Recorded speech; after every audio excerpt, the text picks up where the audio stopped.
já vou começar, mais um minutinho para a gente começar o nosso webinar.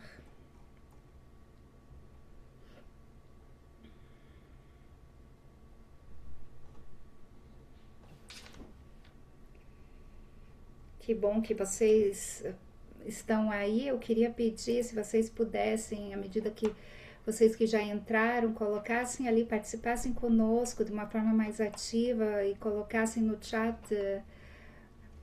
da onde vocês vêm, vocês são daqui da região de Montreal, Quebec, fora do Canadá, se vocês se sentirem à vontade.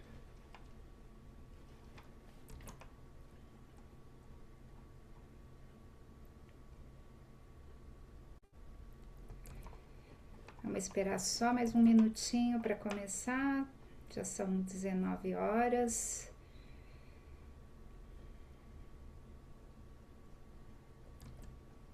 Ainda tem bastante gente para entrar, porque tivemos os nossos inscritos, esperamos que eles estejam animados para participar desse webinar conosco.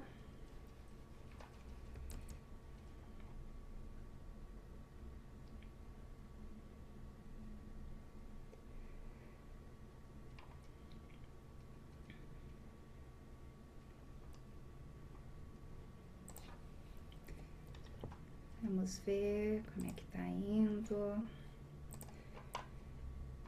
As pessoas estão entrando, sejam todos muito bem-vindas, aqueles que estão entrando agora.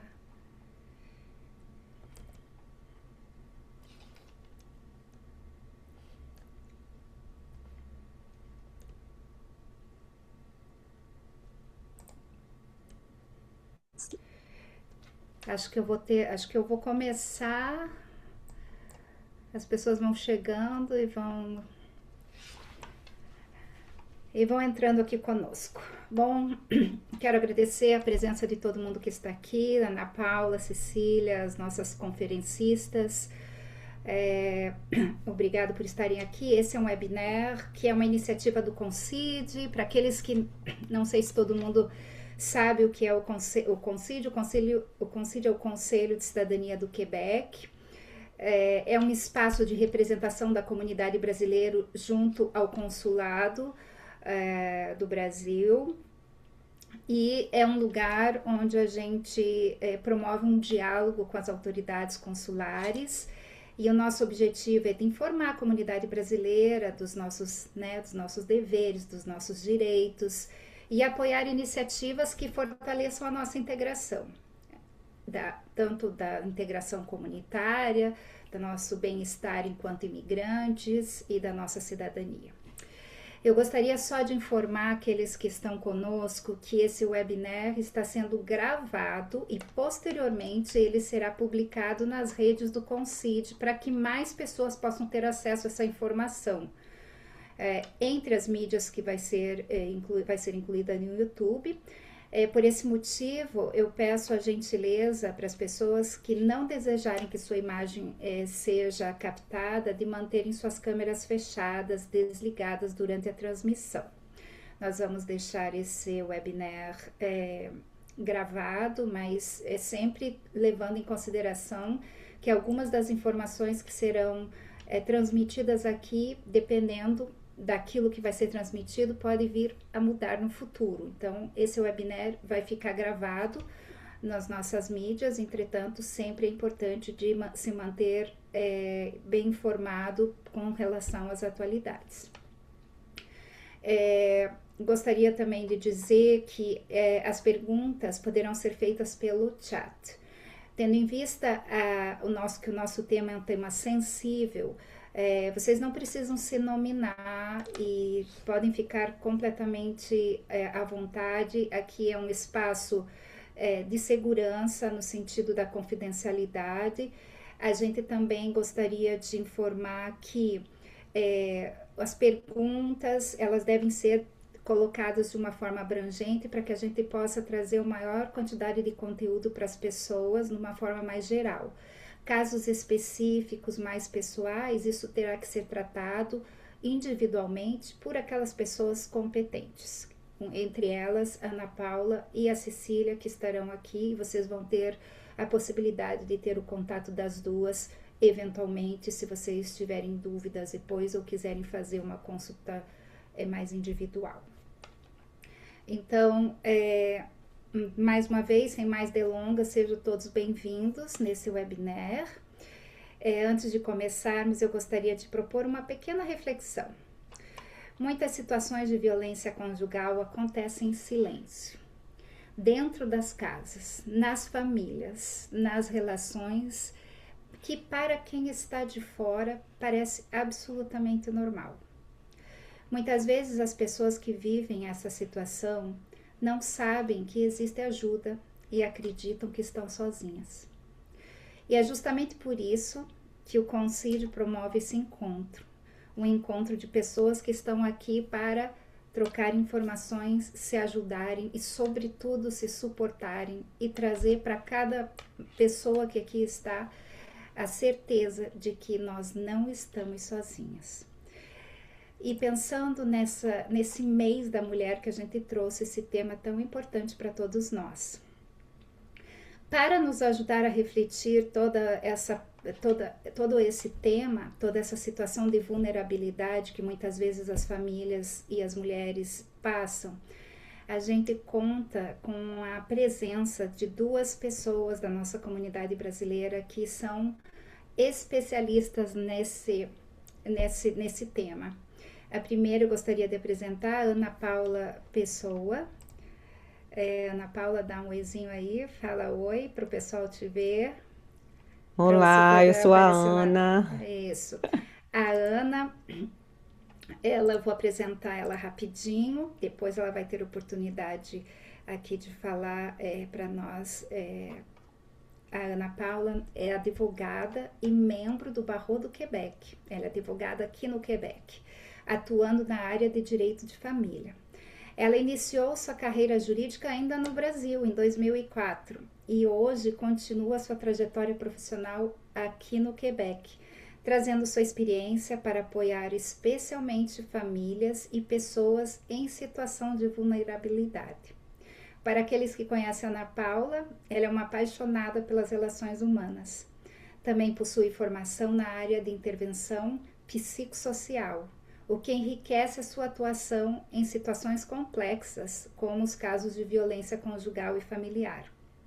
Em 2004, Ana Paula passou a atuar no meio comunitário como advogada coordenadora do programa Porta 33 em Direito de Família do organismo Justice Pro Bono, cuja missão é promover acesso à justiça para as pessoas em situação de vulnerabilidade.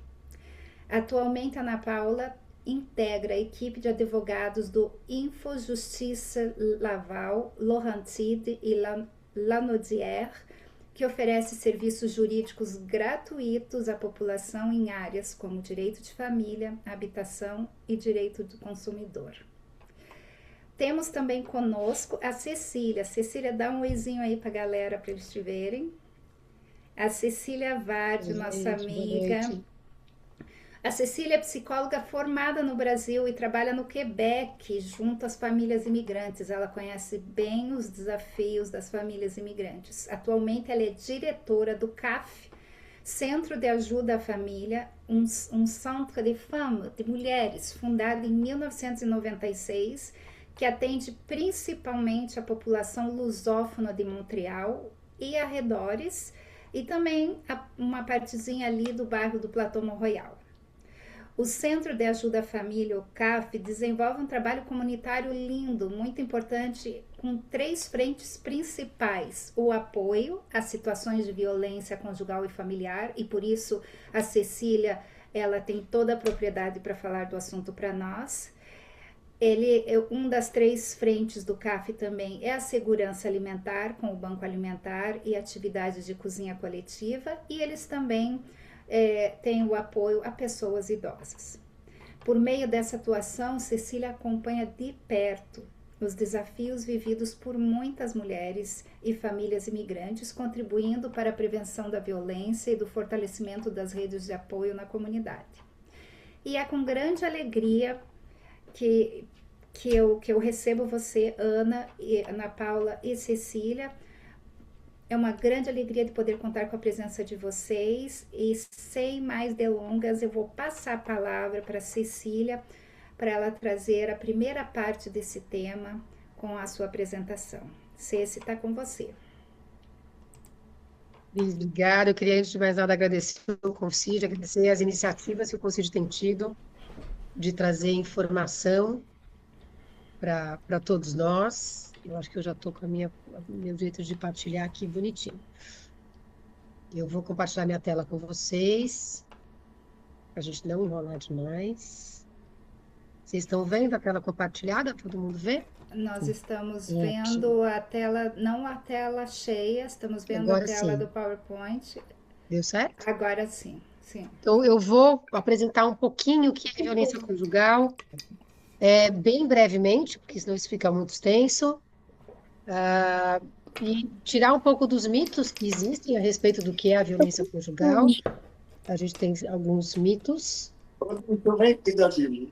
Eu estou vendo aqui um O microfone aberto. Eu peço a gentileza, por favor, de fechar os seus microfones. Ok, Ceci, pode continuar. Isso, vamos lá. O que a gente precisa pensar? A gente tende a achar que a violência dentro do parceiro íntimo, ela é uma perda de controle. E, na verdade, ela não é, né?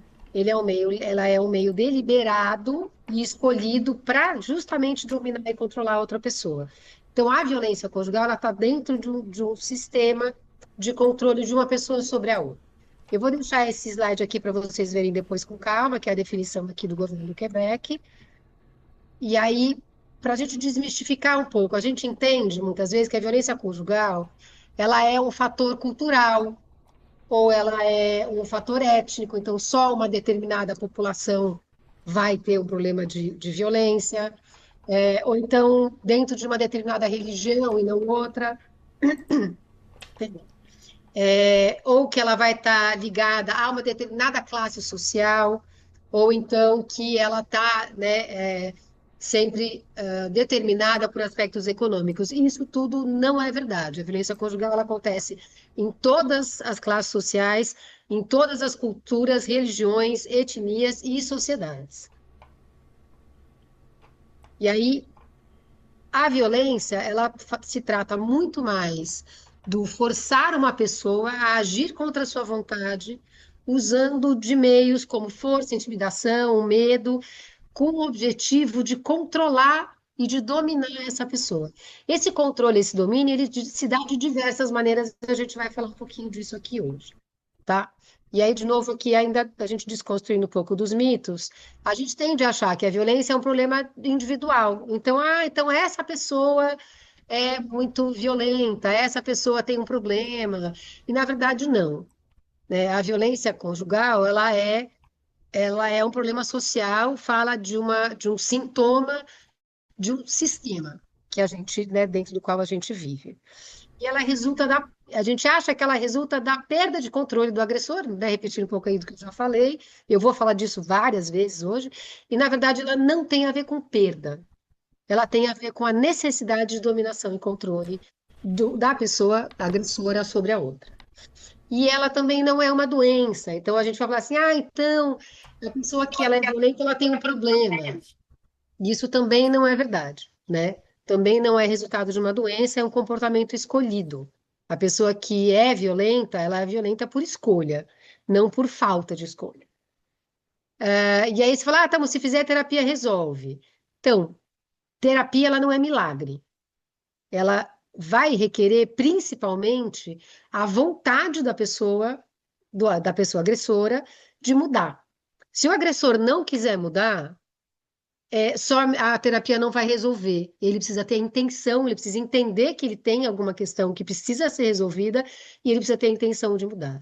E por último, a gente tende a falar: é uma briga de casal, é uma briga de casal, a gente não mete a colher, né? Não é. É violência. E aí a gente vai falar um pouquinho, vai diferenciar um pouquinho essas duas coisas já já. Como é que a violência se dá? A violência ela é cíclica. Então, muitas pessoas pensam que então a violência ela vai falar de uma relação que sempre foi violenta, Muitas, né, normalmente não, a pessoa que começa a se relacionar, né? Então, e eu vou falar dentro dentro da estatística, uma mulher que se relaciona com um homem. Por uma questão de estatística, são 85% dos casos são mulheres agredidas por homens. Uma mulher que começa a se relacionar com um homem, ou uma mulher com mulher, um homem com homem, ou o que for, mas vamos ficar nesse lugar. Ela começa a se relacionar com um homem. No início da relação, essa relação não é violenta. Ela começa a ser violenta gradativamente, tem uma escalada, e ela acontece de maneira cíclica. O que que isso quer dizer? Né? A gente vai começar aqui em cima na tensão. O agressor, ele ameaça, ele intimida, ele tem um momento, que é um momento, né, de tensão que vai subindo, ele tem explosões de raiva. Aí a pessoa começa a sentir, falar, nossa, tem alguma coisa errada, vai ficando insegura, começa a mudar o comportamento. Então vamos pensar uma coisa que é do tipo, ela começa a pensar, puxa, eu preciso modular a minha forma de agir, preciso mudar meu jeito de pensar, ela paralisa, ela não sabe o que fazer.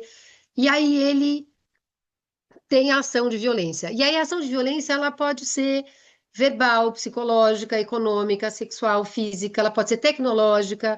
Ele pode ameaçar se matar, pode ameaçar matar outra pessoa, pode ameaçar matar um animal, né, agredir alguma pessoa querida. E aí a vítima fica nessa hora ultrajada, ela fica com vergonha, ela fica com raiva, ela se sente ameaçada, ela tem medo. Nessa hora, muitas vezes, ela fala: Nossa, eu vou sair daqui, eu não quero mais, eu não quero ficar nesse lugar, que horror. Né? Ela percebe que tem alguma coisa errada porque ela foi agredida. E aí que o agressor se justifica. Ele vai dizer que ele não tem culpa, que ela provocou ele, ou então ele vai dizer que ele estava muito nervoso. Ai, puxa, mas eu estava trabalhando, eu estou tão cansado, você tem que entender. Então, você não me ajuda, você sabe que eu tenho um problema. Essa é uma justificativa muito comum, né? O agressor falar assim: você sabe que eu tenho um problema, por que que você me provoca, né?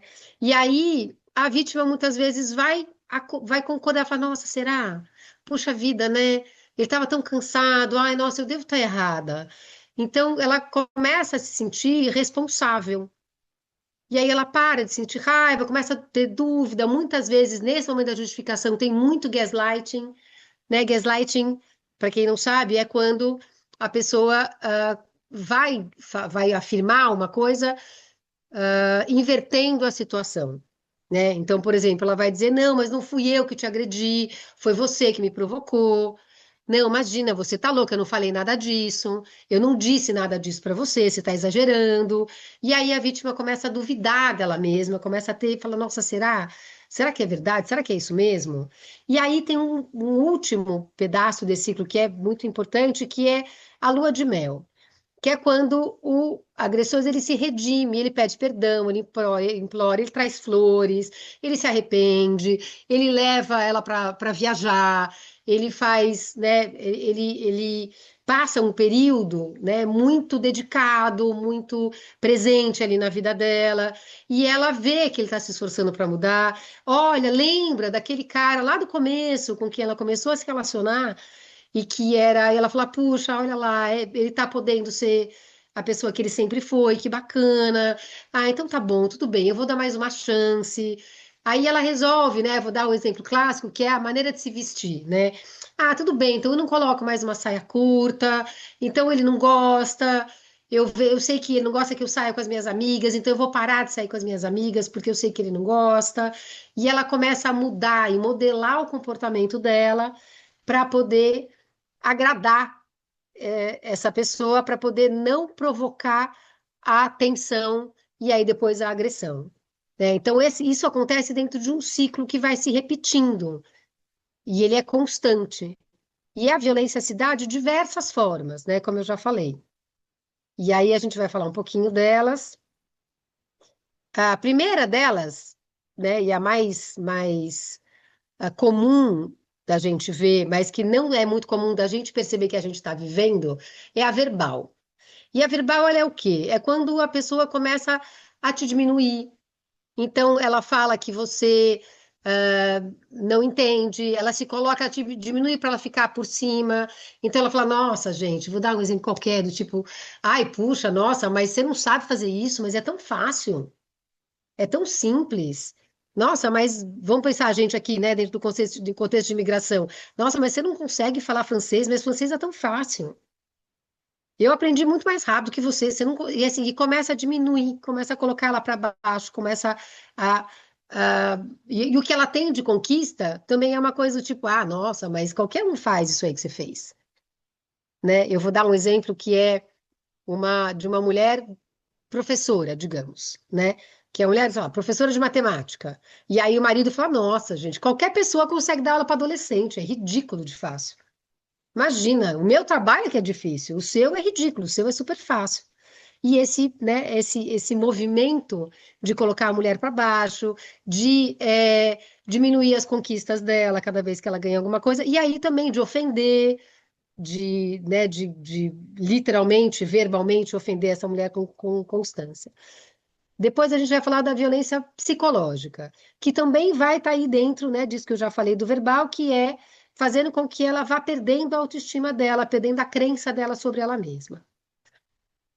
Tem a violência econômica, que é muitas vezes ela aparece, ela tem caras diferentes, mas a mais comum é um controle econômico sobre as finanças da família. Isso é uma coisa muito comum com as famílias imigrantes. É muito comum que famílias imigrantes, quando estavam no Brasil, estavam nos seus países de origem, elas, essas mulheres tivessem mais liberdade, né? Tinha uma conta própria, tinha um ganho, né? Tinha uma entrada financeira própria, e ela chega aqui muito dependente desse marido economicamente.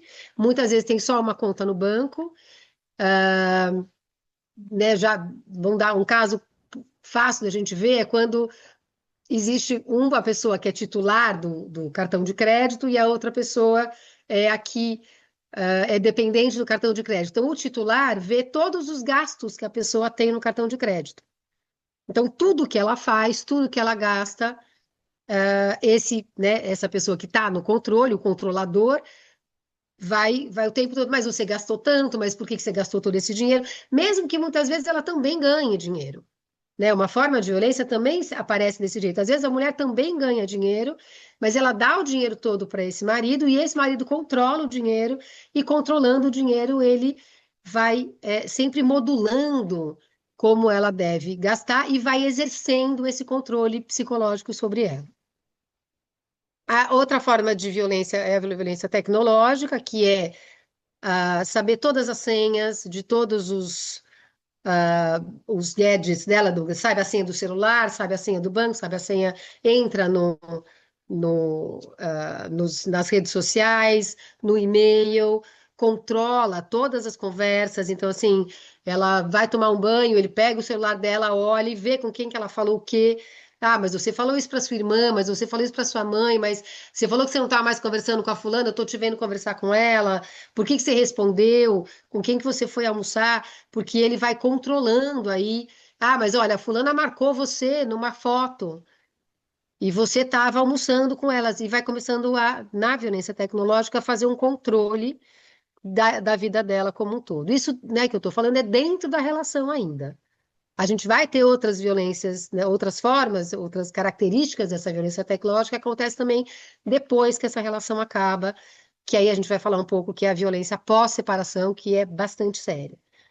A outra é a violência religiosa, que muitas vezes tem a cara de impedir que essa mulher exerça a religião dela, de impedir que essa mulher exerça essa religião dela junto com os filhos, então que ela não possa exercer a própria religião, que ela não tem esse direito. Pode ser a violência sexual. A gente não pode esquecer que casamento não é sinônimo de consentimento. Então, você é minha mulher, logo você me deve favores sexuais, isso não é verdade. O consentimento, ele é lei, tanto aqui quanto no Brasil, independente de qual é a sua relação civil com a pessoa. Se você é casado, é namorado, é ficante, se encontrou numa balada, o consentimento, ele é condição para a relação sexual acontecer. O que que isso quer dizer? Se a esposa não quer ter uma relação sexual, o não dela precisa valer. E isso muitas vezes, numa situação de controle, não acontece. Ela acaba sendo coagida a fazer coisas que ela não quer, ela pode ser coagida a ter relações com outras pessoas, ter formas de relação que ela não quer, né? Porque ela vai sendo forçada a fazer isso, convencida a fazer isso, dentro dessa cultura que a gente tem, né? Bastante misógina, que é o não, ele é só um convite à insistência, né? Que todo não de uma mulher, na verdade, é um convite à insistência, ele não é um não de verdade. Se eu estiver indo muito rápido, gente, vocês me avisam, meninas, que eu vou um pouco mais devagar. Eu estou aqui um pouco preocupado com o tempo, eu estou indo, né? Mas se vocês quiserem, a gente diminui. E Tá a ok. última delas, que é a mais fácil, fala, Cris, Tá ok. Tá tá ok. bom? E a última delas, que é a mais conhecida, que é o que a gente enxerga, e a gente vai enxergar ela, infelizmente, muitas vezes, quando você já tem um feminicídio ou uma tentativa de feminicídio, que é a violência física. Mas tem uma coisa muito importante. A violência física, ela não se manifesta só pela agressão, quer dizer, pela agressão física, um tapa, um soco, uma coisa da pessoa atingindo a outra. Quando, por exemplo, o agressor soca a parede, faz uma demonstração, quebra alguma coisa na casa, tem uma demonstração muito grande de força para dar medo nessa mulher, para mostrar para ela que ele é, né, ele é capaz de uma violência muito grande. Isso também configura agressão física, tá? Dentro desse contexto. E aí a gente tem uma outra questão. Ah, tá bom, você vai me perguntar, Cecília, tudo isso é crime?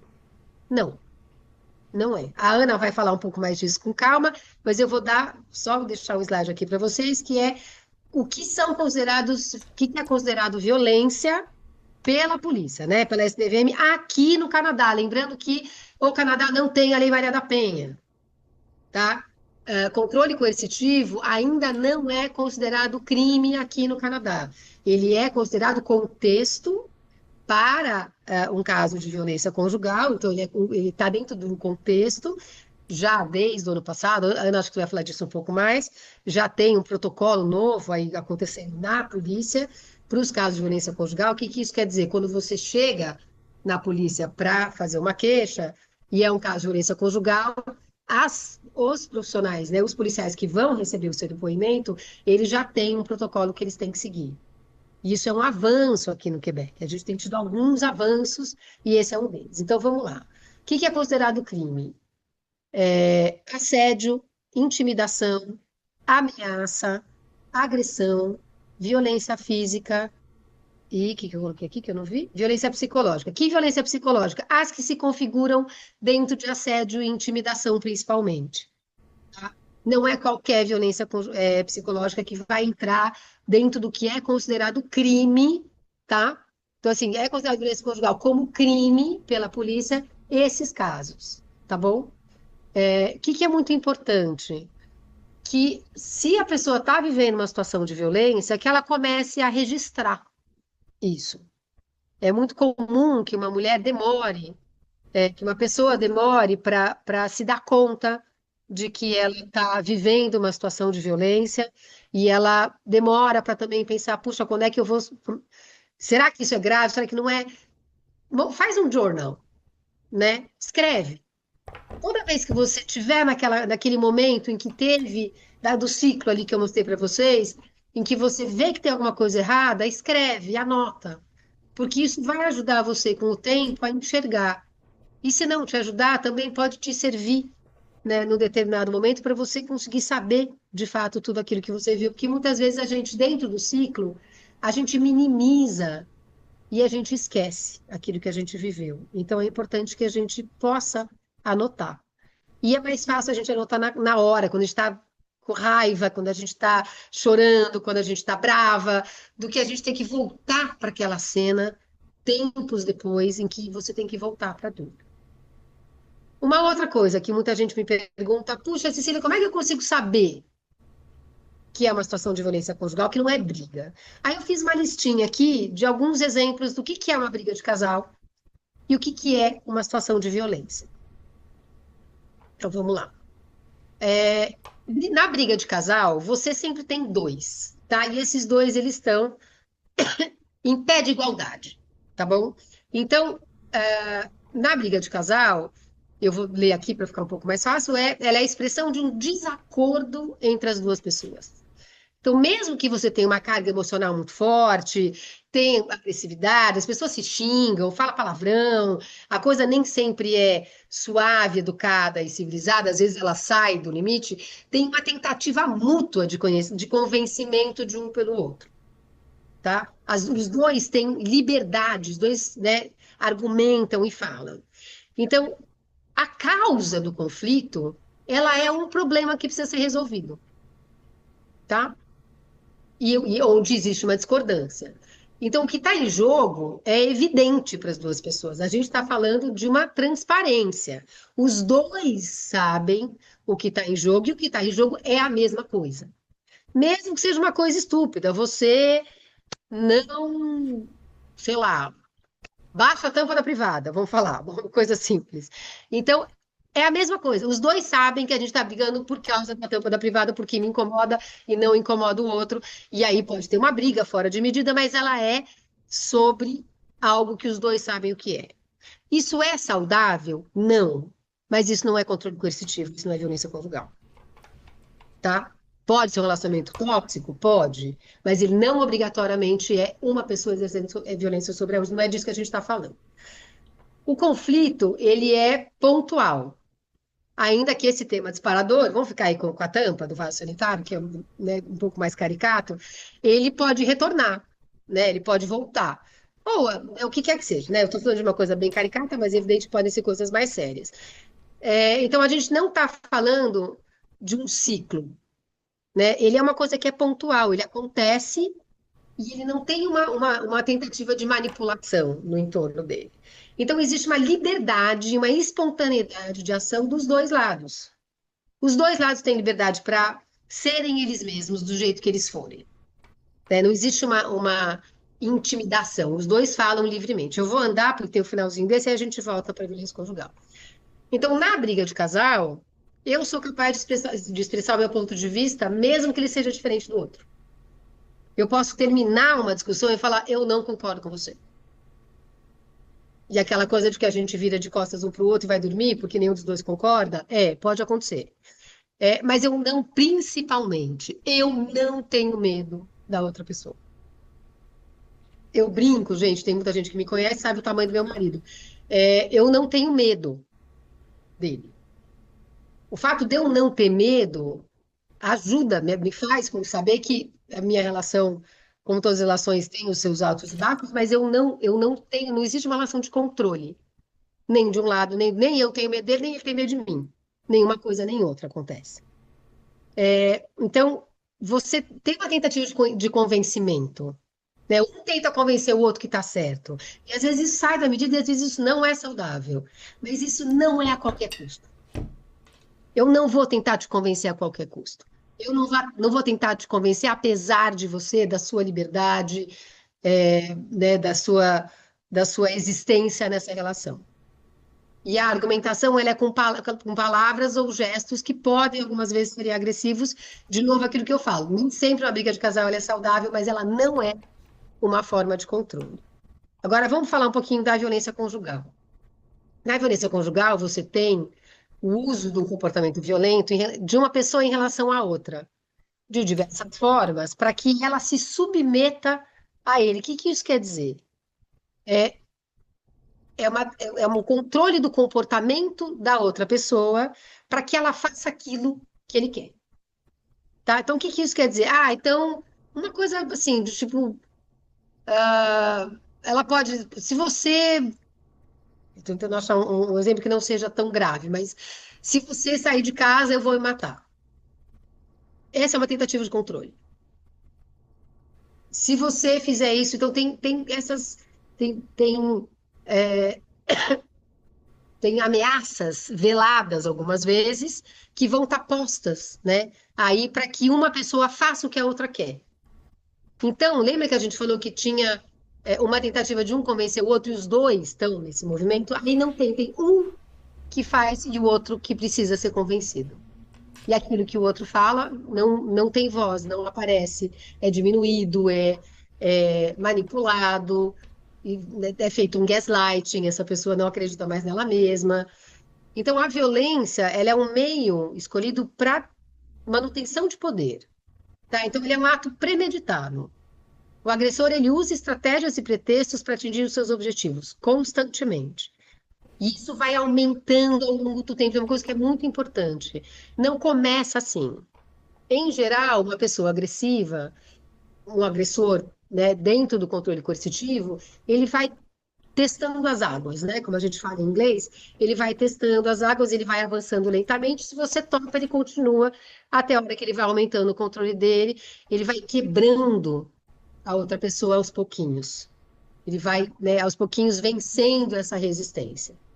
Então, é, a violência ela é persistente ao longo do tempo e ela começa a ter um padrão, porque ela é cíclica e ela é recorrente. Quando a gente cria distância e a gente olha de fora, a gente consegue ver, né? Principalmente quando a pessoa sai da relação, ela consegue enxergar que existe um padrão, né?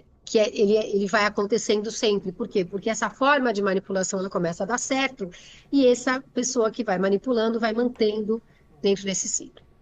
É um dos dois, um cônjuge, que ele quer a todo custo manter o poder e o outro tem que se submeter.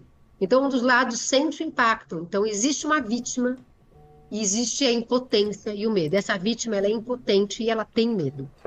Ela tem medo do outro, tá? Então, assim, se eu der a minha opinião, eu tenho medo de sofrer as consequências, então eu fico quieta. Ah, não, não fala, ah, não vou falar nada, porque ele vai ficar bravo. Ah, mas se eu vou esperar quando ele estiver de bom humor, porque aí eu falo com ele quando ele estiver de bom humor, porque se eu falar agora, ele vai brigar comigo. Então eu não vou falar nada agora. Ah, não, é porque ele é muito temperamental, não, ele está cansado, eu vou deixar ele tá bem, porque aí eu consigo aquilo que eu quero. Então a vítima vai começando a modular e achar brechas para conseguir ter algum tipo de liberdade nessa relação, né? Nessa relação, né, eu sinto que se faço o que eu fizer, a discussão sempre vai acontecer. Então, eu estou constantemente pisando em ovos, constantemente modulando a minha fala, constantemente, né, tem um sobressalto. Quando essa pessoa chega a ter um sobressalto, ela muda o comportamento, né? Não é uma coisa de que se ele está em casa ou ele não está em casa, o comportamento mesmo, não, não é. Quando ele vem, né? Então, tem um relato que é quando esse pai chega, por exemplo, um relato de uma criança, quer dizer, já adulta, mas contando de quando era criança e viveu dentro de uma família com violência conjugal, que é quando o pai chega no final de semana nas férias. Então, as crianças estão ali na casa da família nas férias, no sítio, na chácara, e o pai vem de final de semana. Quando ele chega, tensiona a família inteira. Todo mundo fica tenso, todo mundo muda o comportamento.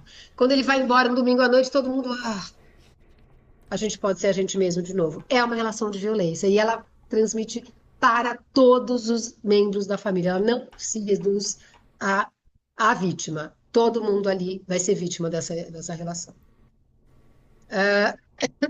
Uma pessoa quer vencer a discussão a qualquer custo, porque ela está em busca de controlar a outra, e as agressões elas têm um propósito, elas são intencionais e elas são estratégicas. Elas não são randômicas, né? Elas são deliberadas. Ceci, Diga, Flor. eu gostaria de. Bom, primeiro eu queria te agradecer, né? Porque a explicação é super importante e super clara, sobretudo para compreender essa questão da violência conjugal. Não é uma simples perda de controle, mas muitas vezes um comportamento utilizado para exercer um poder sobre uma outra pessoa, né? E o que me chama a atenção na tua fala que é um ciclo que se repete ao longo do tempo. Eu tomei nota nisso porque me marcou, porque às vezes a gente não consegue identificar, mas a questão da repetição. Sobretudo, uma coisa que também pegou para mim foi que não se trata só de uma briga de casal, né? É muito mais além. O que eu queria te propor, Ceci, é que eu percebo que você ainda tem alguns slides para nos passar, mas eu acho que a gente vai poder transpor os teus slides junto com a fala da Ana, e aí a gente retorna com você para a gente trazer a questão do contexto de como a gente pode Como ajudar? ajudar essas vítimas da violência. Então, eu acho que a gente pode, nessa parte da ajuda às vítimas da violência, a gente pode fazer um bate-papo com você e a Ana, porque a Ana também tem alguns recursos que ela vai nos trazer nesse sentido. Então, Perfeito, tá pode ótimo. ser para você, ok? Pode, o A pessoal disse que gente. agora o que a gente vai falar é Isso, isso. Como é que a gente isso. faz para ajudar essa pessoa, para identificar e Perfeito. para ajudar? Porque daí a gente pode, agora, pessoal, a gente vai entrar dentro dessa questão. A gente consegue identificar a violência conjugal, né? Mas do ponto de vista jurídico, né? Como que a gente trata essas situações, né? Quais são os direitos das vítimas aqui no Quebec? Quais são os recursos para buscar sobre tudo isso? E a gente agora vai contar com a apresentação da Ana Paula, que vem complementar claro, trazer outros pontos sobre aquilo que a Cecília trouxe. E a Cecília volta conosco também daqui a pouco para trazer a questão de como quebrar o silêncio, né, numa situação dessa e como a gente pode ajudar as vítimas. Ana, se você puder, por favor, compartilhar conosco a sua apresentação dentro daquele mesma maneira que a Cecília compartilhou. A palavra está com você, Ana. Obrigada. Obrigada, Ceci, por enquanto. Vocês estão vendo minha apresentação? Joia. Estamos, está tudo Olá, certo. então, pessoal. Já que Cecília fez essa excelente introdução, né, fazendo a gente refletir um pouco sobre o que é a violência conjugal, e como é que ela acontece na vida real, e como é que esse ciclo, né, faz com que essa vítima ela se sinta realmente encarcerada, né, dentro de uma relação e como é que às vezes é difícil para a própria vítima compreender que ela vive uma relação de violência, como Cecília disse, como é cíclico, às vezes a pessoa, mas ele não é sempre assim. É o ciclo que faz a pessoa pensar, mas ele não é sempre assim. E às vezes, quando ela sai daquela situação da violência, que ela percebe aquele homem que é amoroso, que é presente, que sabe exatamente chegar no ponto que ela gosta. Então, assim, isso faz com que ela repense, né, e coloque ela realmente em dúvida a respeito do que ela está vivendo. Eu vou trazer para vocês um pouco uma reflexão sobre a violência conjugal no contexto de imigração. Né? Quando a gente vive uma experiência de imigração, a gente vive uma sorte deixa eu ver se vou acertar a palavra, né? Desenracinamento, né, da nossa vida, da nossa cultura. A gente chega num lugar novo para recomeçar uma vida, ou seja, tudo isso já é um terreno de grande vulnerabilidade, né? Que exige da gente uma adaptação, a gente ainda não tá de maneira solidificada com a língua, a questão financeira é precária, tem a questão muitas vezes que a gente vem com criança pequena, ou a gente tem o nosso primeiro filho já no contexto longe da nossa família, então a situação de vulnerabilidade ela existe em razão já da situação de imigração. Quando a gente muda de país, muitas vezes a gente faz escolhas familiares também. Muitas vezes se decide entre o casal que um vai assumir a parte financeira, enquanto o outro vai se ocupar um pouco mais dos filhos. Um vai investir mais na questão da língua, da adaptação. E quando não existe realmente uma relação de respeito e de igualdade, isso favorece ainda mais o poder de controle de um sobre o outro. Porque o que a gente vê na prática é que aquele, né, que está fora, que está se adaptando, que está se engajando, que está gerando recurso, ele vai se tornando aquele, ele vai sendo o provedor e o outro vai se tornando dependente. Então, a relação de dependência é uma relação muito propícia ao exercício da violência conjugal. Questão da língua, já vi vários casos, por exemplo, que a mulher disse, não, mas ela nem sequer falava a língua, o francês, era ele que era o tradutor dela, ou seja, ela estava completamente isolada. Então, a questão da barreira da língua, a questão da precariedade financeira, a questão de todo a dificuldade de adaptação, porque não é todo mundo que se adapta da mesma maneira. Então, tudo isso coloca a pessoa numa situação de fragilidade. Então, a experiência é difícil no país de origem. Muitas já viveram também experiências, né, que já trouxeram um sinal de alerta a respeito da violência.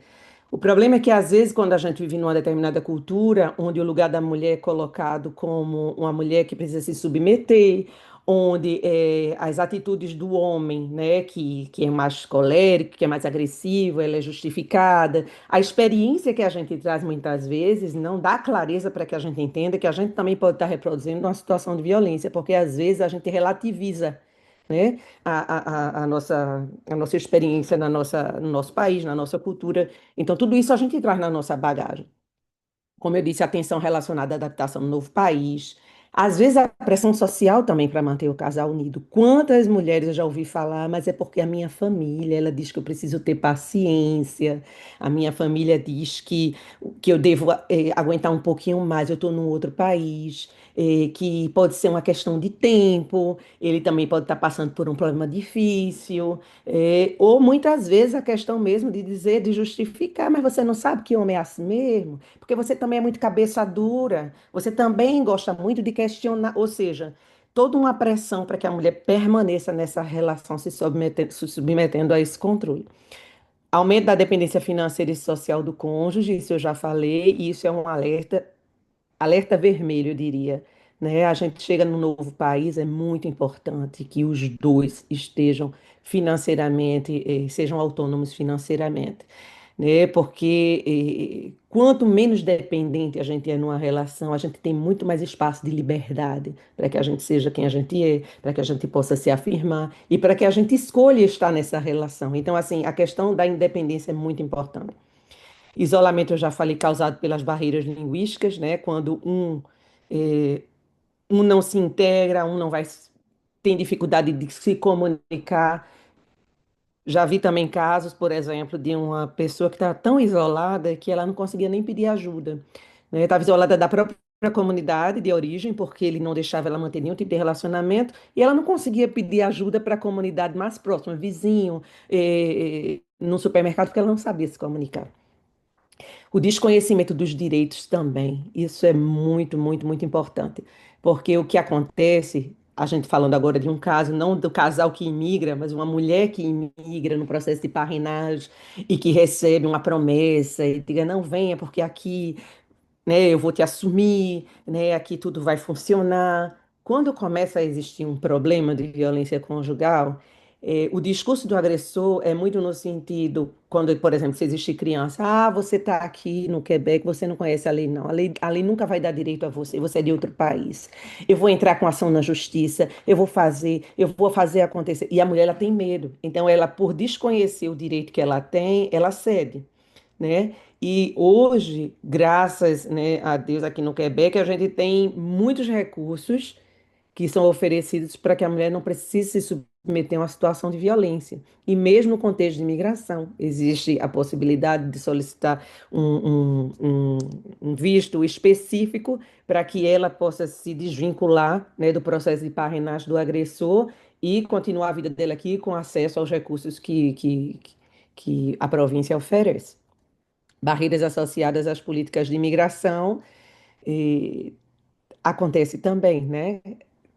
Toda vez que a gente vive uma situação de fragilização, ou que o próprio status, né, da família ele fica precário, ou até a questão do acesso ao serviço, dependendo do status da mulher, né? Isso pode se tornar uma barreira, mas eu acredito que a gente tem avançado bastante em relação a isso aqui.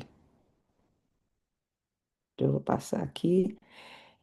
Então, o que a gente verifica, né, em relação ao impacto da violência conjugal na vida da mulher é de uma maneira tão grave. A gente vê os problemas da saúde física, na saúde emocional, muito problema em relação ao equilíbrio, à saúde mental, desenvolvimento de dependência, de consumo, né, de drogas, de álcool, estresse pós-traumático, dependendo do tipo de violência que ela sofreu, isso pode perdurar por muito tempo na vida dela.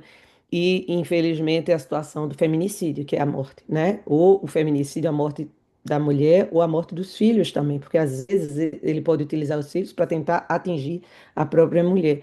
Então, uma mulher que é vítima de violência conjugal, ela tem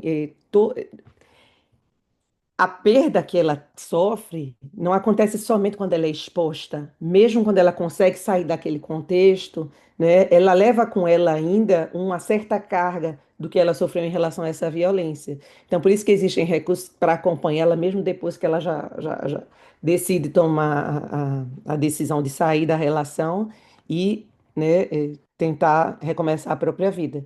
Mas a gente chama a atenção, né, para que a gente possa ter essa sensibilidade, que não é somente a mulher que está passando por essa situação que precisa ter acesso a essa informação. Nós, enquanto sociedade, como Cecília falou, é um problema de sociedade, a gente precisa estar atento, porque uma pessoa muito próxima de nós, a gente pode começar a perceber que ela possa estar sendo vítima de uma violência através desses fatores, através de um problema, eu não estou conseguindo dormir, eu não estou conseguindo comer, eu estou o tempo todo ansiosa, está em estado de alerta o tempo todo, olha o celular para ter que responder uma mensagem. Então, de repente, você está próximo, você começa, né, a questionar e você percebe que ela está vivendo uma relação de violência conjugal. E você conhece um recurso e você pode orientar. Então, assim, é muito importante a gente saber como a violência pode, atingir, né, a vida da mulher.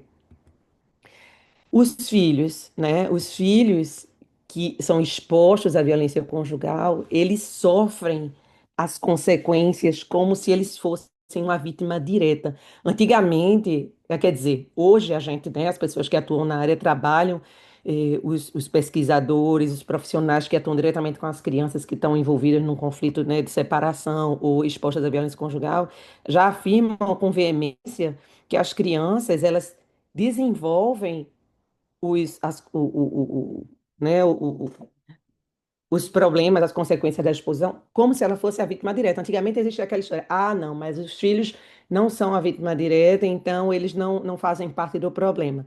Por exemplo, no caso de separação, a gente continua dando acesso, né, uma guarda compartilhada, porque o problema é entre ele e a mulher, não é com os filhos, mas não. Os filhos, eles são expostos, muitas vezes são até utilizados como instrumento de controle depois de uma separação, né? A gente sabe que o ponto fraco da vítima são os filhos, então a gente vai usar os filhos para atingir, né, o outro. Isso acontece demais. Vou passar esse videozinho, eu acho que é alguns segundinhos para vocês verem, é bem interessante.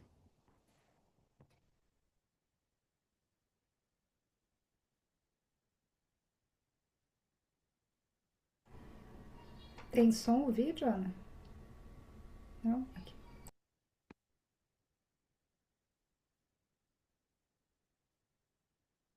Vocês escutam o som do vídeo?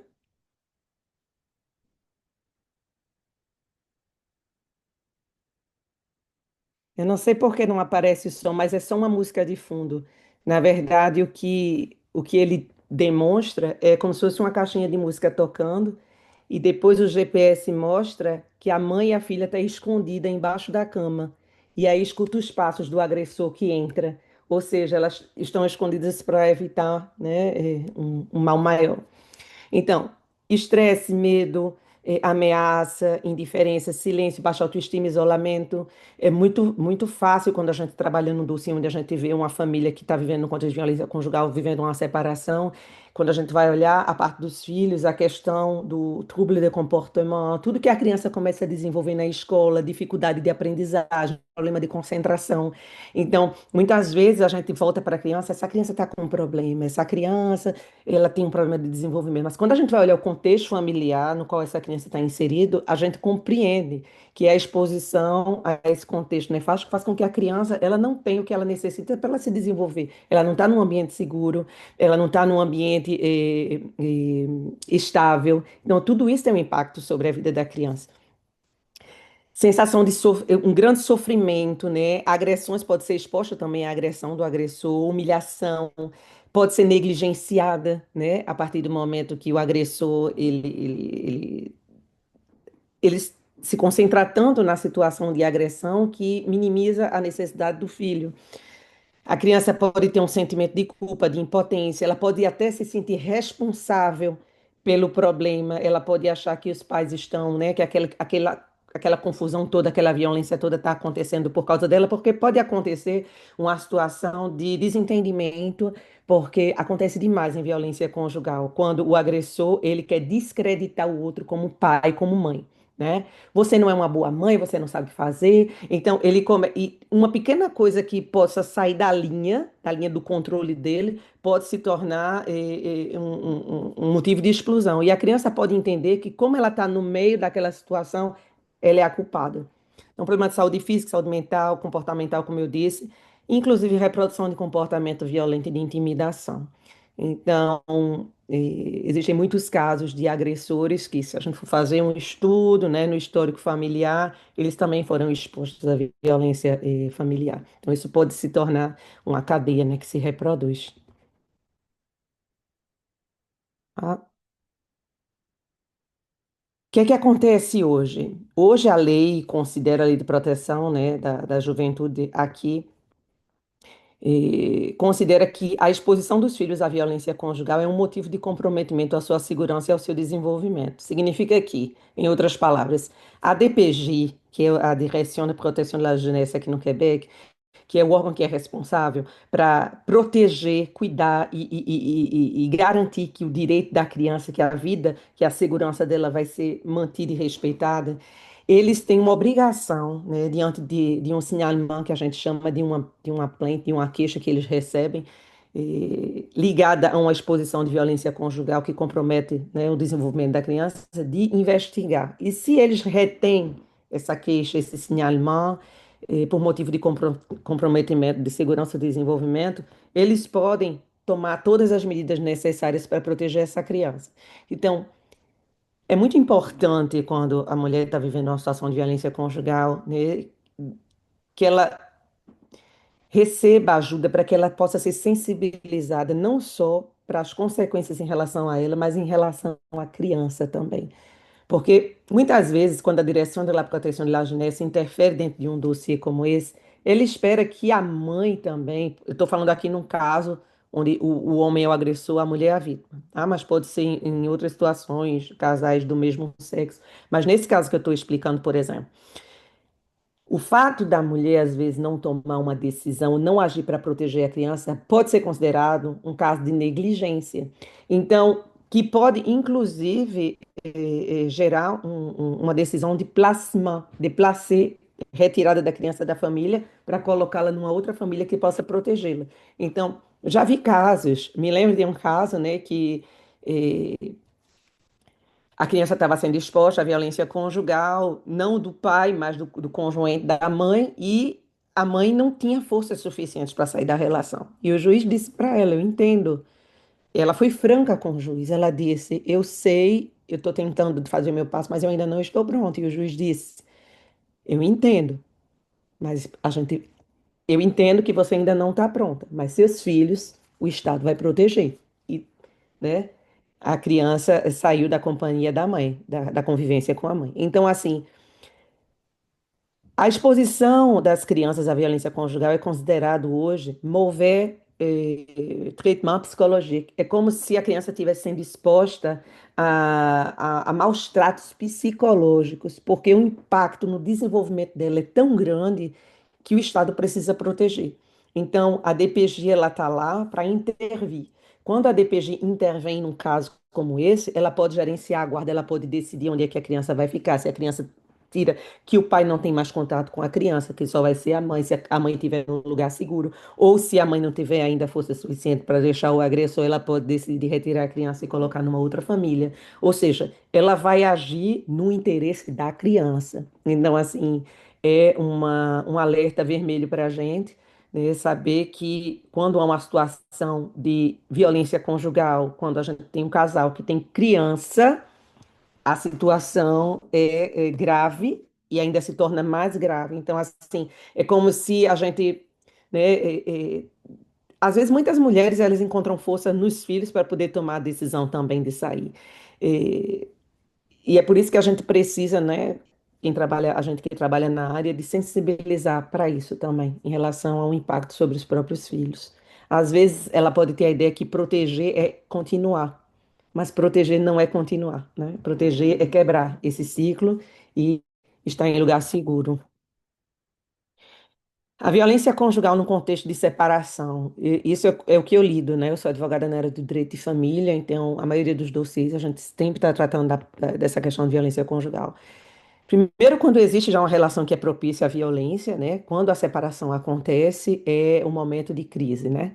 Porque geralmente, quando a mulher ela decide que ela fez aquele caminho e que ela decide colocar um basta na relação, para colocar um basta na violência, o fato de temer perder o controle gera no agressor um sentimento de perda de controle faz com que ele, né, se torne ainda mais agressivo, né, e que nessa escalada que Cecília falou, ele seja capaz de ir muito mais longe, porque aí tem a perda do controle completo, muitas vezes até do contato com os filhos, a perda da mulher, porque quando a gente fala de uma relação de violência, o agressor, ele não vê o outro como uma pessoa, ele vê o outro como um objeto de sua propriedade, é um desejo de dominação. Então, perder esse objeto, perder é enfraquecer, é perder o seu próprio poder. Então, quando a gente fala de uma separação, onde a gente vai ter que tratar de questões bem sensíveis, né? A gente trata de guarda de filho, de pensão alimentícia. Muitas vezes a mulher, ela tenta refazer a própria vida, pode acontecer dela encontrar uma nova pessoa. Então, tudo isso para o agressor é um fato que vem ainda tornar a violência muito mais grave, né? Os gestos que ele tem podem ser ainda maiores em relação à mulher. Então, ele não aceita a decisão. Ele vai fazer de tudo, né, para controlá-la. E se muitas vezes ele vê que não tem alternativa e que ele está diante de um dossiê na justiça, uma causa na justiça, ele vai utilizar o próprio procedimento na justiça para continuar violentando a mulher. Seja exemplo que eu vejo, muito que eu vejo, dependendo da condição financeira, o agressor ele pode ter um advogado, porque aqui no Quebec você tem o direito de se representar sozinho, ou você contrata um advogado, ou se você entra dentro, né, do patamar financeiro estabelecido pelo Bureau d'aide juridique, que é como se fosse a Defensoria Pública daqui, você pode ter um advogado gratuitamente ou com pagamento de um valor fixo.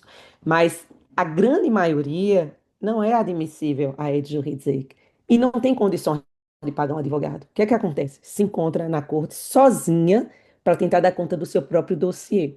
A gente vê do outro lado um homem, um agressor, assistido por um advogado, ou seja, a relação que já é desigual desde o início por conta da violência se torna ainda mais desigual, porque a mulher está vulnerável. E o que eu observo na minha prática é que às vezes, a situação de violência causa um épuisement, né? A mulher, ela fica cansada, exausta, ela não aguenta e ela tende a ceder ainda mais a esse controle. Ou seja, diante de uma negociação de um acordo, ela não está no mesmo patamar de igualdade, então ela cede e às vezes ela abre mão de direitos que ela teria, né, para tentar colocar um fim de uma vez por todas nessa situação. É como se o outro vencesse pelo cansaço. E aí vem a violência psicológica, né? As mensagens, os e-mails, por exemplo, diante de uma guarda, se ele é compartilhado, se é uma guarda onde ele tem o direito de ver a criança no final de semana. Mas cada pequena coisa é um e-mail para denigrir, é um e-mail para reprovar, é um controle que ainda continua acontecendo através, né, de mesmo a vítima estando separada. E é bem difícil, porque a vítima ela tem a sensação que a violência ainda não acabou. Ela conseguiu sair dali, mas a violência parece que continua perseguindo, né? Então é muito importante um acompanhamento. É, eu coloquei aqui as diversas estratégias do agressor para monitorar os movimentos, assediar por mensagem, multiplicar o processo judicial, tudo isso que eu falei para você, manipular os filhos, falar do conflito aos filhos e responsabilizar a mulher, às vezes inventar fatos a respeito dela para criar, para descreditar ela enquanto mãe, contar a sua própria versão dos fatos aos filhos, né, se desresponsabilizando e colocando a responsabilidade do divórcio ou da separação na mulher, para que os filhos ele possa tomar partido, né, usar a violência física pode acontecer também, mesmo depois de separado. O impacto da violência, a vítima em estado de impotência e de exaustão. É essencial que ela possa planejar a sua partida de maneira segura. Quando a mulher decide se separar, né, é muito importante que exista um plano para que ela possa sair em segurança, um plano para que ela saiba para onde ela vai, como é que as despesas dela vão ser pagas, e mesmo se ela decide dar entrada na justiça, enquanto advogado, a gente que trabalha nessa área, que tem uma especialidade na área de violência conjugal, a gente tem que fazer de uma maneira onde o agressor ele vai receber a demanda somente quando a mulher estiver em local seguro. Porque o que a gente quer evitar é que haja uma explosão e que ele tente uma retaliação. Porque é um momento, como eu disse, bastante sensível. Quando ele toma conhecimento que a mulher não só tomou uma decisão, mas ela oficializou juridicamente essa decisão, é quando ele se sente completamente desprovido e com o risco de perder completamente o controle que ele tem. Não só o controle sobre ela, mas o controle até em relação a ele mesmo, às atitudes dele. Então é bem, bem delicada essa situação. Eu sempre digo para as mulheres que eu encontro, que eu faço consulta, de muito cuidado com as redes sociais, muito cuidado com o que você expõe, né? A gente sabe que todo mundo tem o direito e a liberdade de postar o que a gente quer, mas é um período sensível e delicado. Então, quanto mais a gente, né, se preservar em nome da segurança nesse período de separação, é muito importante. E eu coloquei aqui um assunto que talvez a gente vai, né, debater um pouquinho mais na frente, como é que a gente faz, se a gente quiser. Eu vou fazer bem rapidamente, porque eu acho que a gente vai tratar disso mais na frente. Né? O que é que a gente faz se uma pessoa confia uma situação de violência conjugal para a gente, e que se a pessoa joga uma batata quente na mão da gente, e a gente, meu Deus, o que é que eu faço, né? Primeira coisa, a pessoa precisa de escuta, de acolhimento. A gente precisa se, né, deixar de lado um pouco as crenças que a gente tem já formado, de que muitas vezes as ideias preconcebidas, né? Se a pessoa disser, aí você dizer, mas é a primeira vez. Não, não, já aconteceu muitas, faz tantas. Aí aquela mentalidadezinha da gente, e por que você tá? E por que ainda tá com ele? Até agora nunca tomou. Então, evitar esse tipo de comentário que vai culpabilizar ainda mais a mulher, mas escutá-la, porque talvez esse é o momento em que ela realmente tomou coragem de poder verbalizar o que ela está vivendo com alguém. Então, escuta sem julgamento, né? Normalizar os sentimentos dela. Compreendo que deve ser bem difícil, que você deve estar vivendo, não deve estar fácil. Entendo que você se sente triste, sinto que você está se sentindo frustrada, decepcionada, cansada, diante de tudo isso que você está vivendo. E talvez algumas perguntas somente para fazer com que ela reflita. Como é que você está se sentindo em relação a isso? Como é que você se sentiria se pudesse ter uma ajuda, né?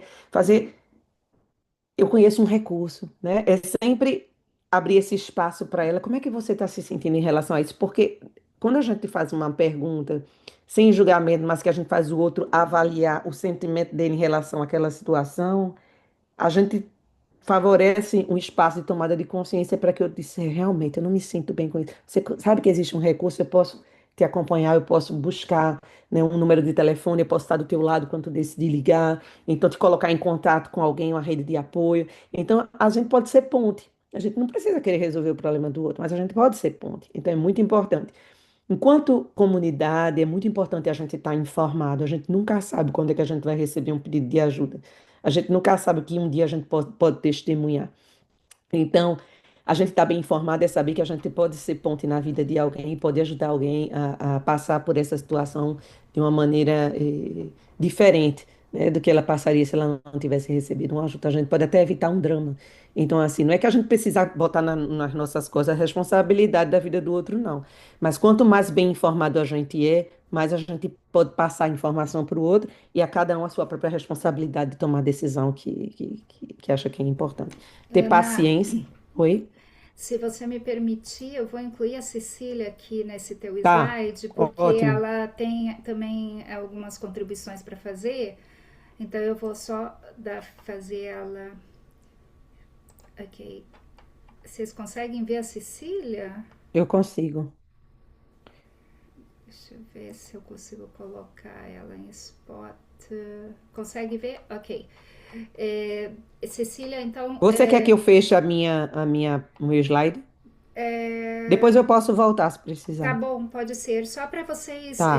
baterem um papo sobre essa questão das pistas de intervenção, eu vou colocar você também, Ana, no spotlight aqui. Ok. Ok, vocês duas agora estão aparecendo. Eu acho que é importante porque vocês duas têm coisas a acrescentar sobre como ajudar as pessoas vítimas de violência conjugal, por isso que eu incluí a Cecília, então eu vou deixar vocês duas compartilharem as informações, uma adiciona a outra, Tá. E eu ok? queria somente dizer uma coisa antes de passar a palavra para a Cecília, que essa questão da sensibilização, às vezes, quando a gente vai falar sobre esse assunto, é um assunto tão delicado que às vezes a pessoa, por exemplo, eu digo, eita, eu fui chamada, vou animar um webinar, vai ser bem interessante. Ah, é bom, né? É bom, muito importante para quem está passando por isso. Aí eu digo, não, não é só para quem está passando por isso, não, para todos nós. A gente Exato. precisa estar informado, a gente precisa fortalecer uma rede de apoio, a gente precisa se ajudar enquanto sociedade, né? E não só as mulheres, os homens também, né? É tratar desse assunto de maneira normalizar a situação, tanto para o público feminino quanto masculino.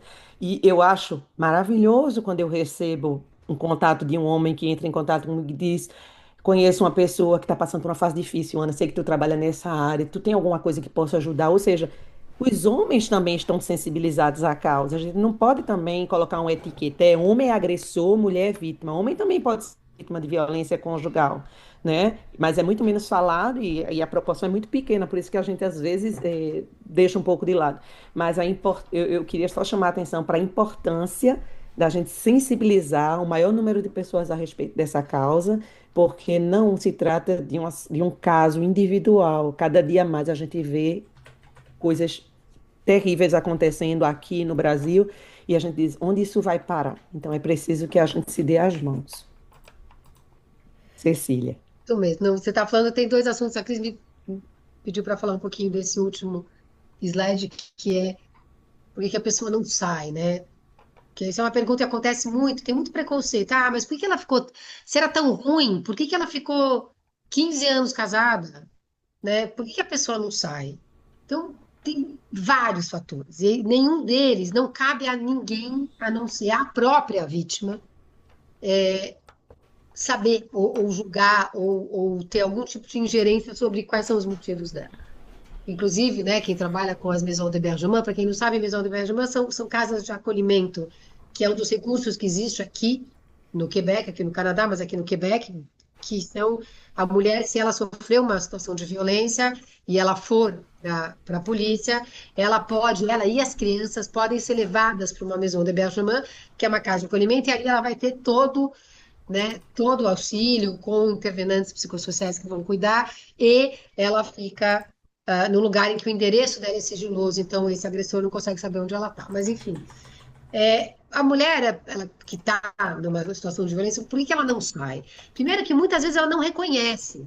Essa é uma coisa que a gente vive no CAF. Às vezes a pessoa vem para uma outra atividade qualquer e ela vê esse ciclo que eu mostrei para vocês, e a gente tem um gigante que fica ali na sala e ela fala, nossa, né? O que que é isso? A gente tem um panfleto que está em português. Eu tive num evento ontem falando disso, tem um panfletinho que a gente fez em português, e ela vai lá, ela vai ver, puxa, mas eu acho que eu vivo isso aqui.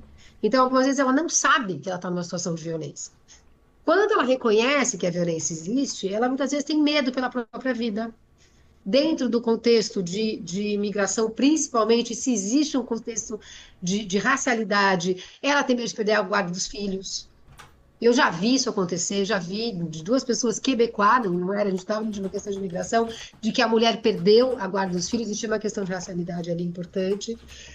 Muitas vezes essa mulher está isolada, social e emocionalmente, ela não tem rede de apoio, isso que você falou, né, Ana? Ela não tem rede de apoio, porque ela foi se isolando e as pessoas foram desistindo dela. Né? Então, isso que você falou, precisa persistir, precisa estar presente, precisa estar lá, mesmo que você, né, não obrigatoriamente E, concorde com o que ela está vivendo, com aquele relacionamento, é importante que ela saiba que ela pode contar com você.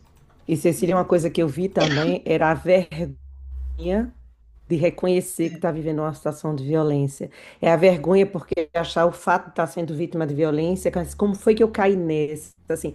E por ter vergonha, ela não vai buscar o serviço, porque ela tem receio de ser julgada, tem receio de ser, né? E eu sempre digo, você não precisa ter vergonha disso, pelo contrário, você precisa ter orgulho, né, de você e saber que o processo é assim. Como você disse, Cecília, eu estava vendo uma pesquisa que dizia que a mulher mais ou menos ela pede ajuda, né, num serviço, ela volta, continua na situação.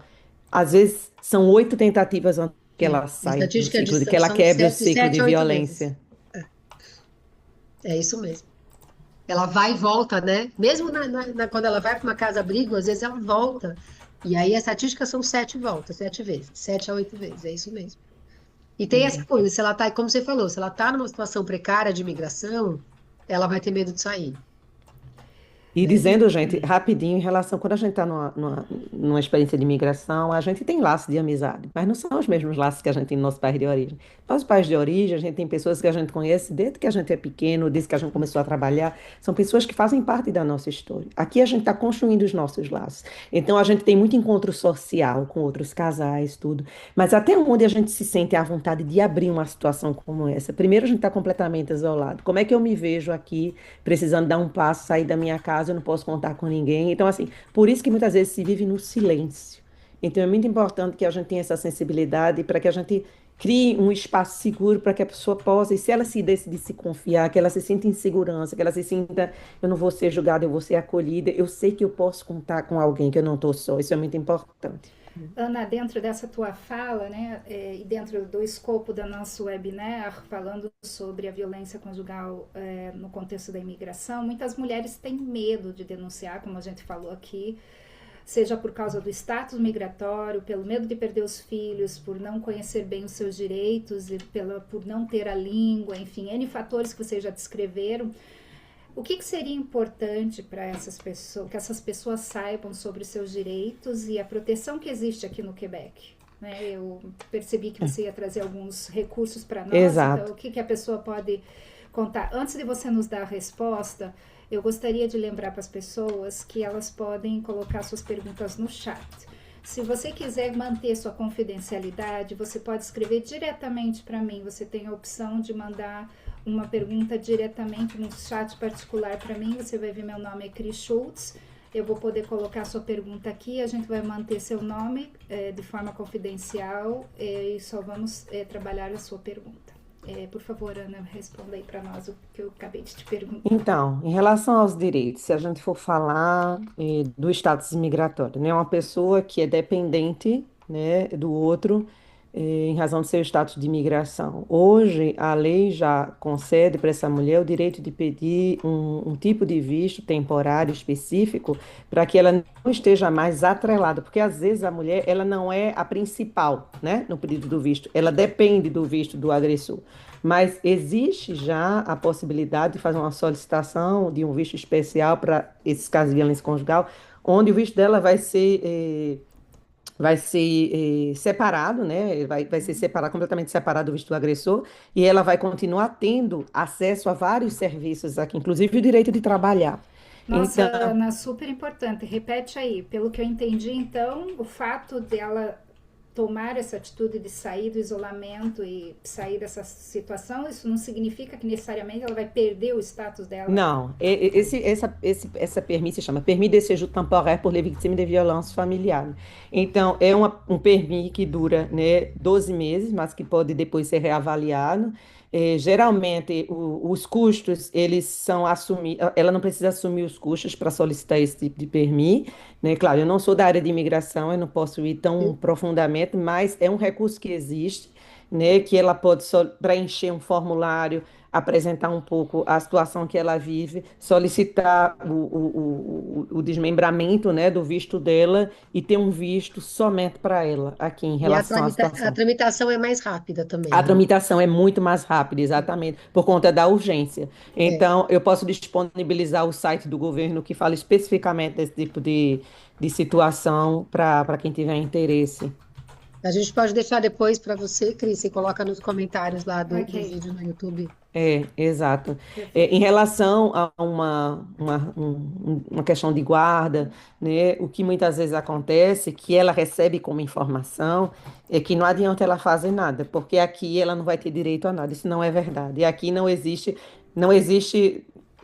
O juiz ele sempre toma uma decisão no interesse da criança. Nem o pai nem a mãe têm preferência num caso de divórcio ou de separação, né? E se os dois forem competentes o suficiente, se eles habitarem próximos, se eles tiverem uma boa comunicação, o juiz pode mesmo privilegiar uma guarda compartilhada. Mas quando a gente fala de violência conjugal, exposição à violência conjugal, o juiz vai avaliar todo esse contexto e o juiz vai ter que avaliar também qual desses dois pais, né, o pai ou a mãe, qual é aquele que age no interesse do filho, qual é aquele que age contra o interesse do filho. Então, isso pode ter um impacto mesmo contra o agressor e não contra a mulher. A única coisa que eu vejo hoje como um obstáculo para a mulher é a questão financeira. É a questão de muitas vezes a mulher não ter acesso a um advogado e precisar, ou ela começa no início com um advogado, que ela usa as economias que ela tem, ela gasta tudo que ela tinha e depois ela fica desprovida e ela já está, sabe, cansada de estar levando aquele processo para frente, negociando, e às vezes é como se ela, né, baixasse os braços e dissesse, eu não aguento mais, eu vou ceder o que ele quiser, até casos tristes onde a mulher abre mão mesmo até da própria guarda, porque ela diz, eu não aguento Ela mais, não eu aguenta mais. prefiro, porque está fazendo mal para mim, está fazendo mal para a criança, então assim, é, é uma realidade que é triste, mas assim, os organismos que existem para oferecer um tipo de serviço como o nosso, que não oferece representação na corte, mas oferece aconselhamento jurídico, se ela se representar sozinha, né, a gente tenta dar uma orientação, como é que ela deve fazer, quais são os recursos que ela tem, que ela pode solicitar para não estar na mesma audiência presente, ela pode estar à distância. Então, tudo que é informação a gente pode orientar. Então, isso já existe esse tipo de serviço. Existe a linha Rebatzer, 4 horas gratuitas de acesso a um advogado especialista na área da violência conjugal. Né? E Rebatzer não tem só advogado da área do direito de família, tem advogado na área de imigração, na área criminal, ou seja, toda uma equipe especializada na área da violência conjugal para oferecer Elas são quatro. bem sensíveis à violência conjugal. Exatamente, porque é um programa que foi feito para esse tipo de intervenção em violência conjugal. Então, a mulher que está passando por uma situação de violência conjugal, ela pode telefonar para a linha Rebatzer, ela pode solicitar um rendezvous com um advogado. Eu sei que a demanda está muito grande, então às vezes não é tão rapidamente que ela consegue. Mas do Vocês momento que. podem, vocês podem me confirmar se vocês estão vendo o Sim, Sim, compartilhamento da tela? sim. Perfeito, ok. sim.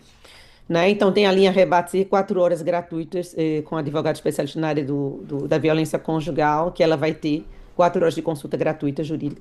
Maison d'aide d'hébergement, lembrando que les maisons d'hébergement, as casas de acolhimento, elas não oferecem somente o serviço para quem precisa ser abrigado em urgência, mas tem Uhum. o serviço externo. E o que eu sempre digo para as mulheres que eu acompanho, eu digo, eu sugiro a você fazer uma análise do risco com a intervenante de maison d'hébergement. Isso. O que é uma análise do risco? Porque a mulher, quando está na violência, ela minimiza muita coisa. Porque quando a gente vai dizer, ó, não saia sozinha com seu celular sem o seu carregador. Toda vez que você precisar sair, isso é quando a gente avalia que a situação é arriscada. Quando Sim. você for sair, deixe sempre alguém ciente de ir para onde você vai, o que é que você planejou fazer naquele dia. Né? Se você cruzar com o agressor e ele lhe chamar para conversar, não vá, vá sempre buscar uma outra pessoa para estar próximo. Ou seja, mas uma especialista de uma maison d'hébergement, ela tem uma formação para ela fazer um mapeamento do risco. Então, ela vai analisar o contexto da mulher e ela vai mesmo avaliar para ver, será que é uma violência conjugal? Será que é um conflito de casal? Briga de casal? Isso é realmente uma situação de violência conjugal. E até em espaços que a mulher ela tem tendência a não ver. Por exemplo, como Cecília falou, violência sexual. Né? Às vezes a mulher ela termina cedendo e tem a relação sexual, mas ela diz, mas não houve violência. Mas a violência é quando você não teve a liberdade de dizer não. Você precisa ter a liberdade de dizer não e o outro tem que compreender. Você não precisa sentir que você precisa ceder. E aí, quando eu faço a pergunta, e se você não tivesse cedido, o que aconteceria? Ah, ia ser uma crise, ia ser uma explosão. Então, isso é violência, entendeu? Então, é importante, né, ter esse acompanhamento até para poder discernir a própria situação que ela está vivendo. Então, Maison d'Aide d'Hébergement existe, né, próximo de cada região tem a sua Maison d'Hébergement de referência. Tem o SOS Violência Conjugal também, é um site excelente que tem a informação super vulgarizada, é a linha de frente que ela pode ligar antes mesmo de pedir ajuda, somente para compreender, para ser referenciada a um serviço na região dela.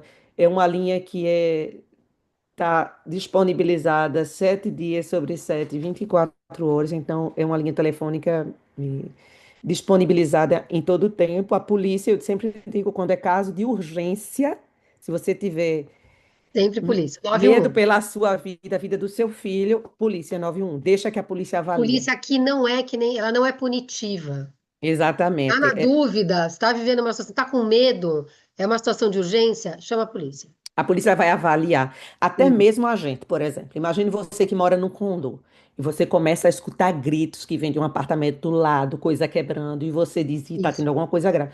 Você pode chamar a polícia para que a polícia avalie Eles, a inclusive, situação. recomendam. Eu não sei se você lembra, na Exatamente. época da pandemia, existia todo um trabalho do governo recomendando que se você escutasse alguma situação de violência da sua vizinhança, que você chamasse a polícia.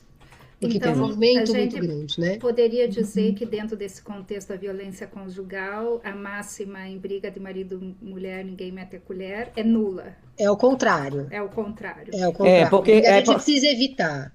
Você precisa evitar que aconteça alguma coisa. Mas eu queria acrescentar uma outra coisa com relação à imigração.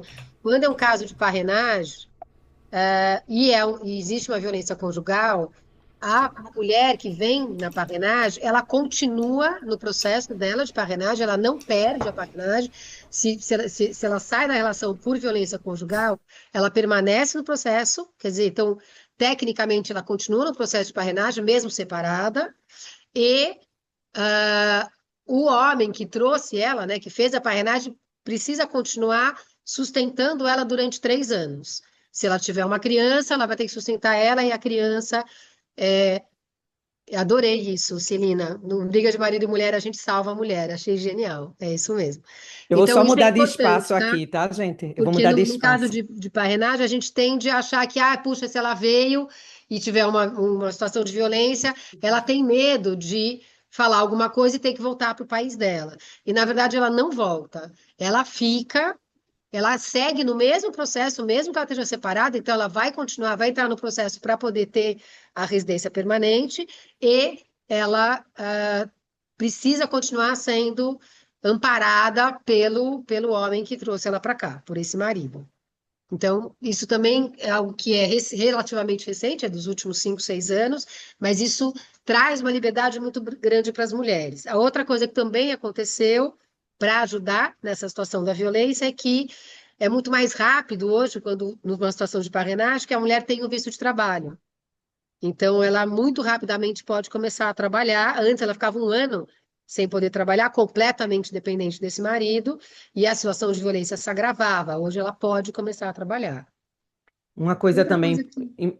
Fala, Ana. uma coisa importante também para dizer é que a mulher ela pode solicitar uma ordonnance de protection, que a gente Isso. chama, uma ordem de 810. proteção civil, caso não seja considerado crime, né, o tipo de violência que ela sofre, ela pode solicitar na Cour supérieure do Québec uma ordonnance de proteção civil, onde o juiz vai determinar medidas para que o agressor não se aproxime dela, por exemplo, não porte arma de fogo, não se comunique com ela de nenhuma maneira, nem com as pessoas da família dela, né, que ele respeite uma determinada distância. Distância. Exatamente. Então, assim, porque é importante, né? A mulher, por exemplo, a gente fala de uma mulher que ela vai ter um visto separado, ela vai começar a trabalhar, mas ela precisa ter uma vida. Então, para evitar todo tipo de contato, ela pode solicitar também uma ordem de proteção. E quando a situação é relativa a um crime, a gente fala que a violência se deu através de lesão corporal, tentativa de morte, ameaça, harcèlement, como já foi dito por Cecília. Aí a própria polícia, ela pode já determinar Sim. através de uma Ela vai condição ter uma medida policial. preventiva, né? Exatamente, ele vai estabelecer uma condição policial já, né, para o processo na área criminal, o início começar para que a mulher esteja protegida, a vítima Ela esteja tem pelo protegida. menos 6 meses, né, de medida protetiva até poder andar o processo. Então, ela ganha tempo aí de respiro para conseguir reconstruir a vida dela. E até para solicitar no civil, se for o caso, depois de continuar sendo protegida. Então, assim, a lei, ela tenta, de alguma maneira, colocar todo tipo de recurso para que a mulher, ela saiba que ela pode sair, mas ela, quando sair, ela também pode ser acompanhada para que ela continue em segurança. Não é apenas garantir que ela saia, é garantir que ela saia em segurança e permaneça em segurança. Então, eu coloquei aí os centros de femmes. Centros de femmes são centros que trabalham, né, com as mulheres, que fazem sensibilização a respeito do valor da mulher, do papel da mulher, da autonomia da mulher, dos recursos que são disponíveis para as mulheres. É uma rede de apoio, né, da comunidade feminina, onde ela também pode Alguns deles, como o CAF, tem banco alimentar. banco alimentar, e às vezes as intervenantes também têm a especialidade para intervir no caso, né, de uma Exato. situação de violência. Coloquei o Centro Info Justiça, para o qual eu trabalho, antes ele era chamado, até novembro do ano passado, era Centre de Justiça de Proximité. Existe em todo o Quebec, toda a região, tem um Infojustiça, por exemplo, tem em Montreal. O meu, para o qual eu trabalho, ele serve a região de Laval, Laurentides e de Lanaudière. Então, se você mora numa dessas regiões, você pode solicitar um rendezvous no centro dessa região. Se você é de Montreal, solicite em Montreal. Se você é de Quebec, solicite em Quebec. Se você é da Montérégie, da área da Rive Sud, você vai solicitar no de Brossard. Então, tem A gente sempre... manda muita gente para vocês, Ana, Pois é. aqui em Montreal. E qual é o serviço que a pessoa pode encontrar no InfoJustiça? É uma consulta jurídica gratuita com um advogado, apresentar a sua situação, ter um esclarecimento, ter uma orientação do que ela pode fazer. O advogado não vai se tornar responsável pelo dossiê dela, não vai acompanhá-la na corte, mas vai ser aquele primeiro momento onde a gente esclarece para ela, ó, a tua situação é essa, olha os recursos que você tem, você pode, né, procurar um advogado para lhe te representar, você tem o direito de se representar sozinha, né? Às vezes até uma situação de violência conjugal que ela quer entender exatamente quais são os meus direitos nesse caso. Então, eu estou com um rendezvous marcado com a linha Rebate, mas só vai ser daqui a 2 meses. Então, só esse primeiro contato com alguém que conhece a lei, que pode, né, trazer para ela uma informação que vai trazer um pouco mais de paz para ela, já é um grande apoio. Então, como o Cris falou no início, seja na área do logement, seja na área da proteção do consumidor ou na área do direito de família, a gente não olha revenu de ninguém. Qualquer pessoa morando no Quebec que precisar de ajuda pode solicitar um rendezvous, seja entrando no site de InfoJustiça e solicitando um rendezvous online pelo formulário, ou telefonando, deixando o seu número de contato, dizendo um pouco, fazendo um resumo breve da sua situação, e o adjointe jurídico vai entrar em contato e vai oferecer um rendezvous. Então, geralmente a gente tem, é bem eficaz, assim, não tem lista de espera, né? Não sei depois desse webinar. Tem também o InfoSanté, que é a linha que a gente liga, né? E no InfoSanté tem o InfoSocial também, que a gente pode solicitar para conhecer os recursos da nossa região, mas InfoSanté também pode ser uma linha de ajuda que vai redirigir a pessoa para um outro tipo de recurso. Tem o CAVAC, né, que acompanha as vítimas de ato criminal. Aí a gente fala de pessoas que realmente são vítimas de atos que são considerados crime, né? Tem todo um acompanhamento especializado que é feito da vítima, mesmo durante as audiências. Tem a questão do IVAC, que é a indenização que a mulher pode receber por ter vivido uma situação de violência. E na última conferência que eu dei, tinha uma pergunta que dizia assim, mas eu não fiz queixa, né, na polícia, eu não fiz queixa, então assim, não teve crime, mas eu estou vivendo uma situação de violência, eu posso solicitar o IVAC? E naquele momento eu não tinha ainda a resposta, mas aí eu fui numa formação, encontrei o pessoal do IVAC, já fez minha pergunta, ele disse, pode mandar, a gente vai avaliar. Não é necessariamente obrigatório por ter plenta à polícia, não. Manda ela vir que a gente faz uma avaliação do caso. Então, eu coloquei aqui esse código QR, que tem a listinha realmente desses recursos. Se você quiser, você já baixa aí para você. E é isso. Uma outra coisa importante que eu esqueci de dizer, que também é uma coisa, um recurso que a pessoa tem, se a pessoa tiver dentro de um logement alugado, né, e ela viver com o agressor e ela precisar sair dali e ela for a responsável pelo contrato, ela tem como quebrar esse contrato antes do prazo. Existe um procedimento que pode ser feito em caso de violência conjugal, mas tem todo um protocolo a seguir. Mas a mulher ela pode quebrar um contrato de aluguel antes do prazo por conta de uma situação de violência conjugal, tá? Queria só deixar claro isso. Ana e Cecília, eu quero trazer para vocês uma intervenção aqui, na verdade uma pergunta, ela pediu para colocar, porque ela disse que o caso dela, ela viveu violência conjugal, casada com um canadense, que tinha um problema de um PTSD, pós-traumático, ele era militar. E depois de uma situação, de uma conversa bem acalorada, acabou que ele fez uma queixa. Quando ela voltou para casa de um evento que ela foi, de um rendezvous, a polícia estava esperando, ela foi presa, algemada, foi tirada sem nenhuma possibilidade de defesa, e acabou que ela ficou, né, teve a parte da humilhação, foi algemada, foi machucada pela polícia, foi afastada, não pode chegar, ela teve que buscar as coisas em casa com a polícia e acabou ficando totalmente desamparada, sem ter acesso à acusação. Ela não tem retorno exatamente do que ela está sendo acusada.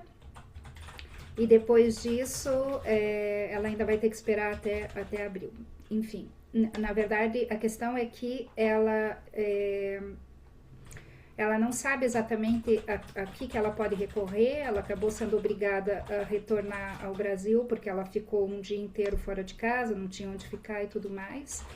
Então, daí, nesse caso, ela ainda vai ser ouvida pela justiça, ela ainda vai saber o que aconteceu e qual seria um possível recurso para ela, ou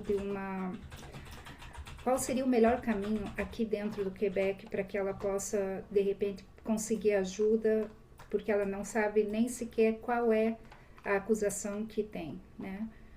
Então, Olha, o que eu vejo, Cris, é que, primeiro, pelo que você está dizendo, ela está sendo acusada de um crime, né, contra ele, provavelmente.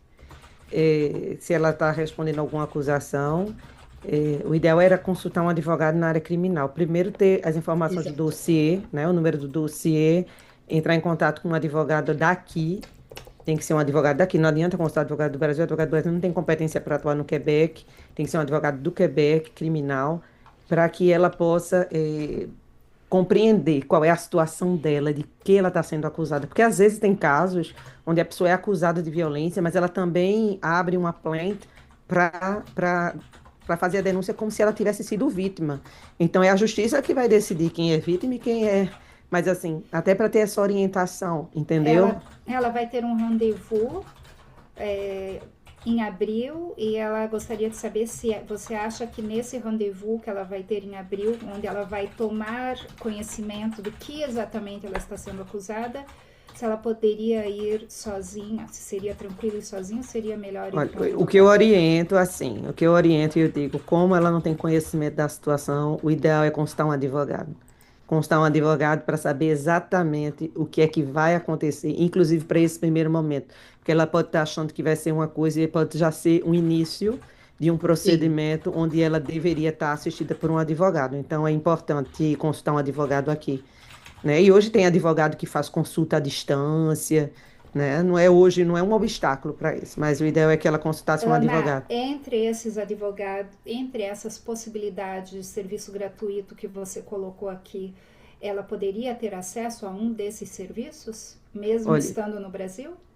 a questão, geralmente os serviços quando são oferecidos aqui, eles são oferecidos para quem está no Quebec. Inclusive, por exemplo, aide juridique, né? Toda pessoa que está no Quebec, independentemente do status, se entrar dentro dos valores que eles colocam lá, da fourchette, tem direito a um Financeira. advogado de aide juridique, né? E mesmo uma pessoa que está aqui em trânsito, turista, vive uma situação de violência, qualquer coisa na área de direito de família, pode Qualquer constar status. qualquer Exato. status, pode consultar. Quando você sai do Quebec, a situação já fica mais difícil, tá entendendo? E assim, eu realmente não conheço um recurso que pudesse atendê-la gratuitamente, ela não estando aqui. Então, o melhor seria que ela estivesse aqui Não, eu e não ela posso. pudesse buscar essa Não, ajuda. assim, eu não posso nem me pronunciar assim para aconselhá-la, mas a única coisa que é importante quando você não conhece a sua situação é consultar um advogado. Somente um advogado da área vai poder esclarecer para ela o que é melhor para ela, o que é mais estratégico, E o ter que é acesso mais ao seguro. processo. Ela tem direito de ter acesso ao processo a qualquer momento, de saber exatamente do que ela está sendo acusada. Ela tem direito de ter acesso ao processo. Então, se já está tramitando, ela tem direito de saber qual é a acusação. Cris, eu já acompanhei um caso de uma mulher, esse caso que eu contei, dessa mulher racializada, e ela chegou a perder a guarda do filho.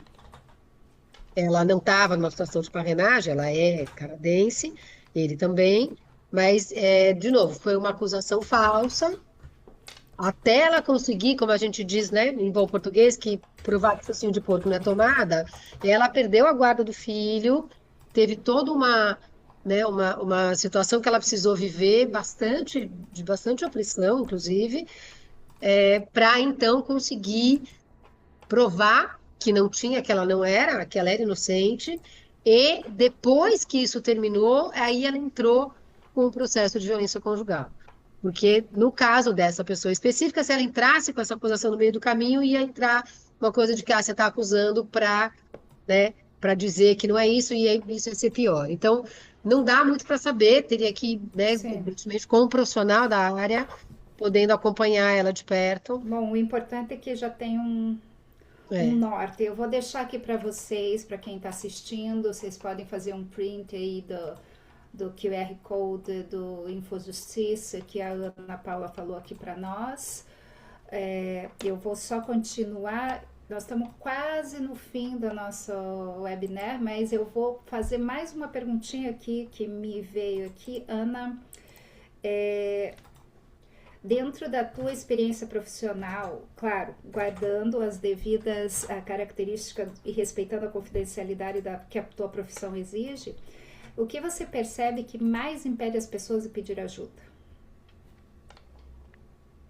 Eu acredito que seja o medo do desconhecido. Você está num novo país, você não sabe o que pode acontecer, você teme perder o pouco que você conquistou. Então, eu acho que o medo do desconhecido, você não sabe o que é que pode acontecer de pior do que você já está vivendo. Então, assim, eu já recebi vários pedidos de ajuda de parentes no Brasil que me contactam para tentar ajudar uma pessoa da família que está aqui.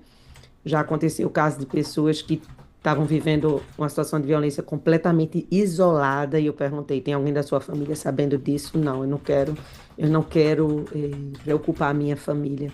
É muito triste você ver, né, que uma pessoa ela sente como se ela tivesse completamente desamparada, isolada. Então, por isso que é importante a gente falar sobre o assunto. É é. importante a gente vulgarizar o assunto. É importante que isso se torne um assunto que a gente seja capaz de, quando a gente está sentado com as nossas amigas, a gente conversar a respeito disso, dizer que existe recurso e que a gente multiplique a informação. Uma coisa que eu vejo interessante é que às vezes as pessoas pedem muita ajuda ao consulado. O É. consulado às vezes se torna o primeiro ponto de apoio e às vezes é o consulado que entra em contato com a gente ou que orienta, entra em contato com tal Exato. pessoa. Eu recebo muito encaminhamento que vem do consulado, porque a gente, né, o CAF é um centro de femme, a gente trabalha com mulheres que falam português, que vêm a partir da intervenante do consulado para poder Exatamente. fazer o E atendimento. É. talvez fosse interessante, talvez o consiga promover mais para frente algumas publicidades ou alguns Sim, vídeos de choque, assim, de apoio, onde as próprias sim, mulheres da comunidade dissessem, sensibilizassem, você não está sozinha, sim, existe recurso, né? claro. Sensibilizar a parte masculina, homens sensibilizando homens também. É importante que a gente fortaleça, né? E E que a dentro, gente reflita a respeito disso. e dentro desse contexto que vocês trouxeram, Cecília, quando as pessoas, por exemplo, têm amigos, vizinhos, familiares e percebem que algo não está indo bem, mas não sabem como agir, o que que você poderia sugerir dentro da tua atividade, da tua experiência? O que que elas podem fazer para apoiar alguém que talvez esteja vivendo uma situação de violência? Porque às vezes você pode ou ser ouvinte, mas de repente você precisa tomar uma ação. Como que as pessoas poderiam Acho agir que, para não colocar a pessoa em risco? que primeiro é levantar e entender o que são as bandeiras vermelhas, né, as red flags que a gente ouve falar. Então, que tipo de comportamento são esses que vão mostrar que tem alguma coisa que está errada, que tem alguma coisa que é esquisita. Então, isso que a gente já falou, o isolamento da mulher. Tem uma coisa que a gente fala muito, e eu ouço muito, eu acompanho um grupo num outro organismo anglófono, e que é se a ex do seu atual companheiro ela é uma bruxa, toma muito cuidado que você vai ser a próxima, né? Ou se ele é muito uma vítima e ela é o monstro e ele é a vítima, muito provavelmente tem alguma coisa errada aí. Então, essa é uma coisa que também é algo que aparece. Como é que você, quando a gente está de fora, o que a gente começa a perceber é uma alteração do comportamento da mulher. Ela começa a alterar, ela começa a mudar o jeito de se vestir, a mudar o jeito de se comportar, ela vai se isolando, ela deixa de aceitar os convites. Você vê que ela vai modulando o comportamento dela, né? Ela começa a modular cada vez mais o comportamento dela para evitar o conflito, né? Para evitar estar numa situação de conflito. E aí, o que que você pode fazer? A primeira coisa que você precisa fazer é acreditar nela. Acredite nela. Não ponha em dúvida. Não fala, mas será? Mas tem certeza? Mas, puxa, você também é difícil, né? Então, assim, tem uma coisa que é acredita nela, primeiro. Depois, esteja lá para ela. Esteja lá, esteja presente. Mesmo que às vezes seja difícil para você, eu conto isso. Eu, quando estava na faculdade, tinha uma amiga que teve numa situação dentro de uma relação de controle coercitivo, e eu lá, né, jovem que eu era, eu não aguentava ficar perto, porque eu não sustentava ficar perto de uma pessoa como ele, e eu me afastei dela, e eu lembro disso até hoje. Então, assim, esteja presente, esteja ao lado dela, né? Acredite nela. É, e é muito importante que você tenha o consentimento dela para agir. Então, vai, pesquisa, vai atrás de informações, apresente essas informações para ela. Tem esse centro de mulheres, tem esse serviço jurídico, tem, né, tem essas opções, mas ela decide o que fazer e você, e mesmo que ela faça algo que você não concorda, não é, a decisão não é sua para tomar, não é você que está vivendo aquilo, a decisão é dela. Verdade. Ela sabe o que é melhor para ela e ela sabe o que é melhor para os filhos dela.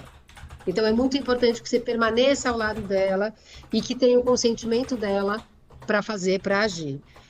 Outra coisa é você, ela não tá errada. Quem está errado é ele de ter feito o que ele fez, né? A gente muitas vezes põe a culpa na mulher de ter escolhido aquela pessoa como marido e a culpa não é dela, né? A culpa é dele. É ele que é responsável, não é nem uma questão de culpa, é ele que é responsável pelos atos dele, não ela. Então, é muito importante, exatamente. A vítima muitas vezes assume a culpa de algo que não foi ela que fez, que foi, né, que foi o agressor que fez. Então, e a gente vai junto, né? Ah, puxa, você tem o dedo podre, a gente fala essas coisas, né? Você não sabe escolher marido. E na verdade, não, né? Na verdade, tem ali uma coisa que a culpa não é dela. Ela não escolheu ser agredida, ela não escolheu ser controlada. Não era isso que ela queria. Muitas vezes ela foi seduzida, porque é isso que acontece, né? Dentro de uma relação de violência conjugal, o primeiro momento é um momento de muita sedução, né? Que é o love bombing, que chama, né? No comecinho, que aí falando aí de uma das red flags, é que tem uma coisa de que ela se sente muito especial e ela acaba acreditando nisso. Então, o que que é importante? Acreditar, estar ao lado dela, acreditar que ela é a melhor pessoa, que ela tem o discernimento para poder fazer as escolhas dela Sim. e informá-la. E quando ela decidir tomar uma decisão, estar ao lado dela quando ela for tomar essa decisão. Exatamente, Monique, é isso mesmo. De 7 a 8 vezes ela tenta Ana, sair da relação. Ana Paula, eu tenho uma pergunta aqui para você. Nos casos que, né, nos casos que você acompanha, o que mais te chamou a atenção ou te chama a atenção nessas situações de violência conjugal? Existe algo que você consideraria importante que a comunidade compreenda melhor sobre essa realidade para que possam ter uma visão mais genérica, mais geral e estejam atentos para agir? Uma coisa que eu vejo bastante é a gente tá atento quando a gente está entre amigos, né, nos assuntos que a gente conversa, alguns comportamentos que são reproduzidos, às vezes em tom de brincadeira, misóginos, comentários para rebaixar, para reduzir, em tom de que parece que é um jeito brincalhão de ser, mas ali já existe um exercício de violência, né, e que se, por exemplo, se não fosse por mim, essa mulher hoje não estava onde ela está. Porque se eu morrer, porque, essa mulher não sabe nem fazer isso. Ó, como ela preparou, não sabe? Coisas assim que a gente às vezes minimiza e acha que é brincadeira, mas assim, isso é um alerta também para que a gente não seja conivente com esse tipo de atitude, sabe? Na nossa roda de amigos, nas discussões onde a gente está, que a gente saiba se colocar também quando a gente escutar algum tipo de comentário, que a gente abra a discussão realmente, faça as pessoas refletirem a respeito. Em relação à mulher, eu diria, para mim é uma coisa muito importante que eu vejo essa questão da relação financeira, da autonomia da mulher. É muito importante que a gente busque a nossa autonomia aqui nesse país, que a gente e não é só por causa de violência conjugal, não, né? Às vezes, quando a gente se concentra em um dos dois somente como fonte de renda, acontece alguma coisa, a gente está no outro país, a gente fica desprovido. E para ter uma relação autêntica, sabe? Uma relação autêntica, uma relação de liberdade, uma relação de afirmação, a gente precisa ser independente. Então, eu diria isso, né? Buscar, os recursos existem quantos organismos que acompanham as mulheres no desenvolvimento da sua carreira, para estudar, para se lançar, para se apoiar. Então, é muito importante que a mulher, ela se sinta valorizada e que ela se sinta apoiada por uma rede também, sabe? Isso é muito importante. E acredito também que a gente também tem que trabalhar um pouco a sensibilização junto à comunidade, e aí eu não quero também ser na questão de tomar partido de um em relação ao outro, mas a gente não pode fechar os olhos para a questão da situação do homem agressor. Existe muito recurso também para o homem agressor, como Cecília falou, é preciso que exista uma abertura e uma consciência da necessidade. Mas às vezes, enquanto amigo, enquanto em grupo, tudo, o homem também pode ser esse vetor quando ele conhece os recursos para o seu colega, né? Quando Uhum. ele diz, ó, cara, tem alguma coisa que está errada aí e sabe, do mesmo jeito que a gente está lá para orientar a vítima, a gente também pode estar lá para lançar uma luz assim e dizer tem serviço para você também. Você escolhe se você quer estar nessa ou não, mas tem, sabe, assim, devolver a responsabilidade para ele.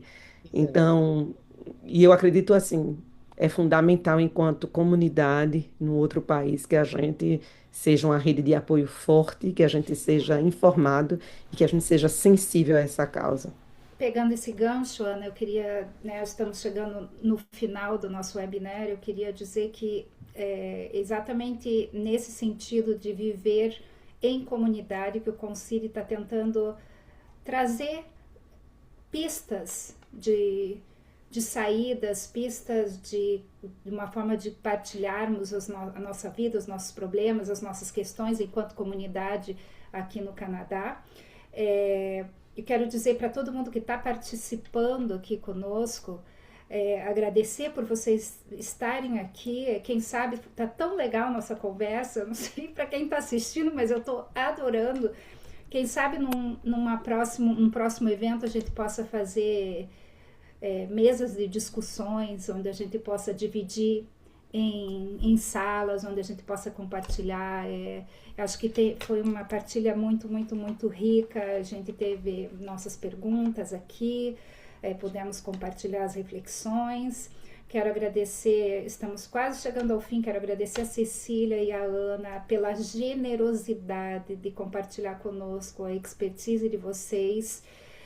Cecília, não posso, antes de eu terminar, eu só queria, não posso esquecer que o CAF também oferece ajuda nesse sentido. As pessoas podem procurar o CAF se eles precisarem de alguma orientação nesse CAF, sentido. ele é um centro de mulheres. Ele foi criado nos anos 90 pela Sim. comunidade portuguesa, por uma intervenante de origem portuguesa, para cuidar das mulheres que estavam vivendo violência naquela comunidade naquela Então época. é um ponto onde as É, pessoas podem encontrar ele é um centro abrigo de e mulheres. acolhimento. E Ok. tem atendimento em português, né? Tem uma Sim. intervenante que atende em português. Bom, vá lá. Então é isso. Antes de encerrar, Cecília e Ana, eu gostaria de deixar para vocês, se quiserem deixar uma breve mensagem, um minuto e meio no máximo, o que vocês gostariam de deixar como uma mensagem final para aquelas pessoas que participaram do nosso webinar e que vocês acham importante que as pessoas tenham consciência para que elas não vivam isso sozinhas e que estamos juntos nessa. E eu deixo a palavra para vocês, Ana ou Cecília, pode começar, um minuto e meio para cada uma. Então, eu diria que Eu, eu, eu teria mais tendência a dizer que a gente precisa multiplicar essa informação enquanto comunidade e não só. A gente trabalhar com prevenção também, sabe? Não esperar a coisa acontecer para que a gente possa agir, que a gente possa deixar a informação disponível para as pessoas, ter uma reflexão madura a respeito disso e ser um ponto de apoio, né? Começar primeiro quebrando com essa ideia preconcebida de que só precisa ter participar de momentos como esse quem está passando por um problema. Raramente é quem está passando por um problema que vai estar aqui entre a gente, né? Que as pessoas não querem se expor tanto. Então, é a gente que precisa se informar para que a gente possa ser um ponto de apoio. Então, eu acho que a gente tem que abrir, abrir. largamente essa discussão, eventos dessa natureza e trabalhar em parceria e colaboração, né, com os atores do meio que atuam, como agora Cecília aí com o CAF, tem o Infojustiça, como eu falei, e eu queria aproveitar somente para dizer, a Isadora está mandando mensagem, mas para dizer que eh, eu não atuo mais na área privada como advogada, então eu não posso acompanhar nem aconselhar as pessoas em relação ao seu caso. Eu posso atender uma pessoa através do Infojustiça se essa pessoa estiver na região onde o meu bureau ele oferece o serviço. Mas dependendo da sua região, você pode procurar um Infojustiça próximo e você vai ter acesso, tem um Rebater, tem vários organismos que podem ajudar também. E uma outra pessoa, Cris, que deixou uma pergunta perguntando para mim, você falou do advogado criminal, por que não do de família? Uhum. Pelo que a pergunta foi trazida, eu tinha tido a impressão que ela estava sendo acusada de alguma coisa criminal. Se for o caso, é um advogado criminal. Se for qualquer coisa ligada à área do direito de família, tem que ser um advogado na área de família. Vai depender do tipo de situação, tá? Perfeito. Obrigada, Ana. Obrigada. Ceci, deixo a palavra com você.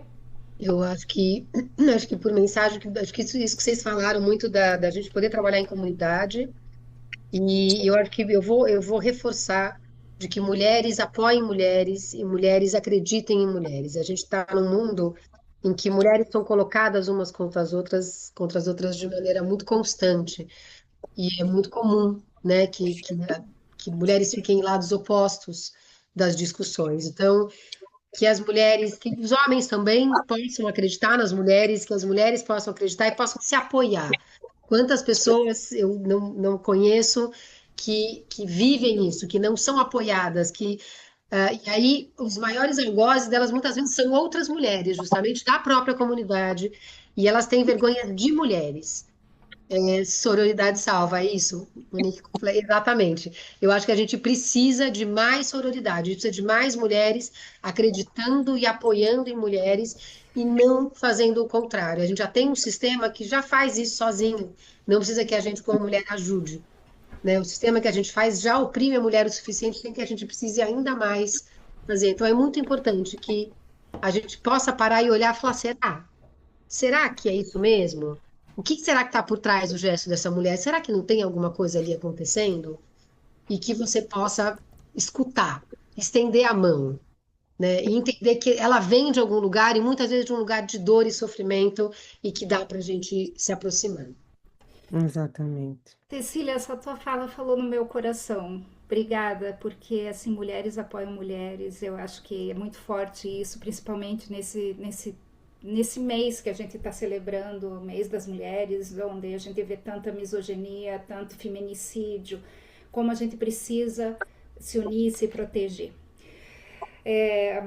Eu queria só dizer aqui que a nossa a Meire, que é presidente do Concide, ela falou assim, por que não fazer presencial, fazer um evento presencial onde a gente possa debater e fazer mesas de discussões, vamos pensar nisso e a gente conta com essa comunidade maravilhosa. Eu gostaria de dizer para todos que participaram, o Concídio está aí para apoiar, para compartilhar, para ouvir. Nós somos escuta, esse é o nosso objetivo. A gente está muito contente de ter feito esse webinar. Antes de nos despedirmos, eu gostaria de deixar uma última reflexão diante de todo esse tema tão forte, que vem buscar a gente tão profundamente, seja vivendo ou não. Quando a gente fala de violência conjugal, muitas vítimas acabam duvidando de si mesmas. Eu acho que esse que é o ponto, e sentindo vergonha, achando que é culpada, e outras pessoas achando que elas estão exagerando, mas o importante é lembrar algo fundamental que veio nos slides da Cecília. As reações da vítima são normais, o que ela está vivendo é que não é normal, e a gente precisa sempre lembrar disso. Nenhuma pessoa merece viver com medo, controle ou violência. Sobretudo, o que nós quisemos trazer aqui para vocês é informar, trazer pistas de reflexão, pistas de solução, falar sobre o tema, conhecer os recursos, quebrar o silêncio, fortalecer a nossa rede, sobretudo fortalecer a nossa rede de apoio da nossa comunidade, que eu acho que comunidade é a palavra central no nosso webinar. Ana e Cecília, de novo, meu mais profundo agradecimento por vocês terem tão generosamente compartilhado a expertise de vocês. experiência, o compromisso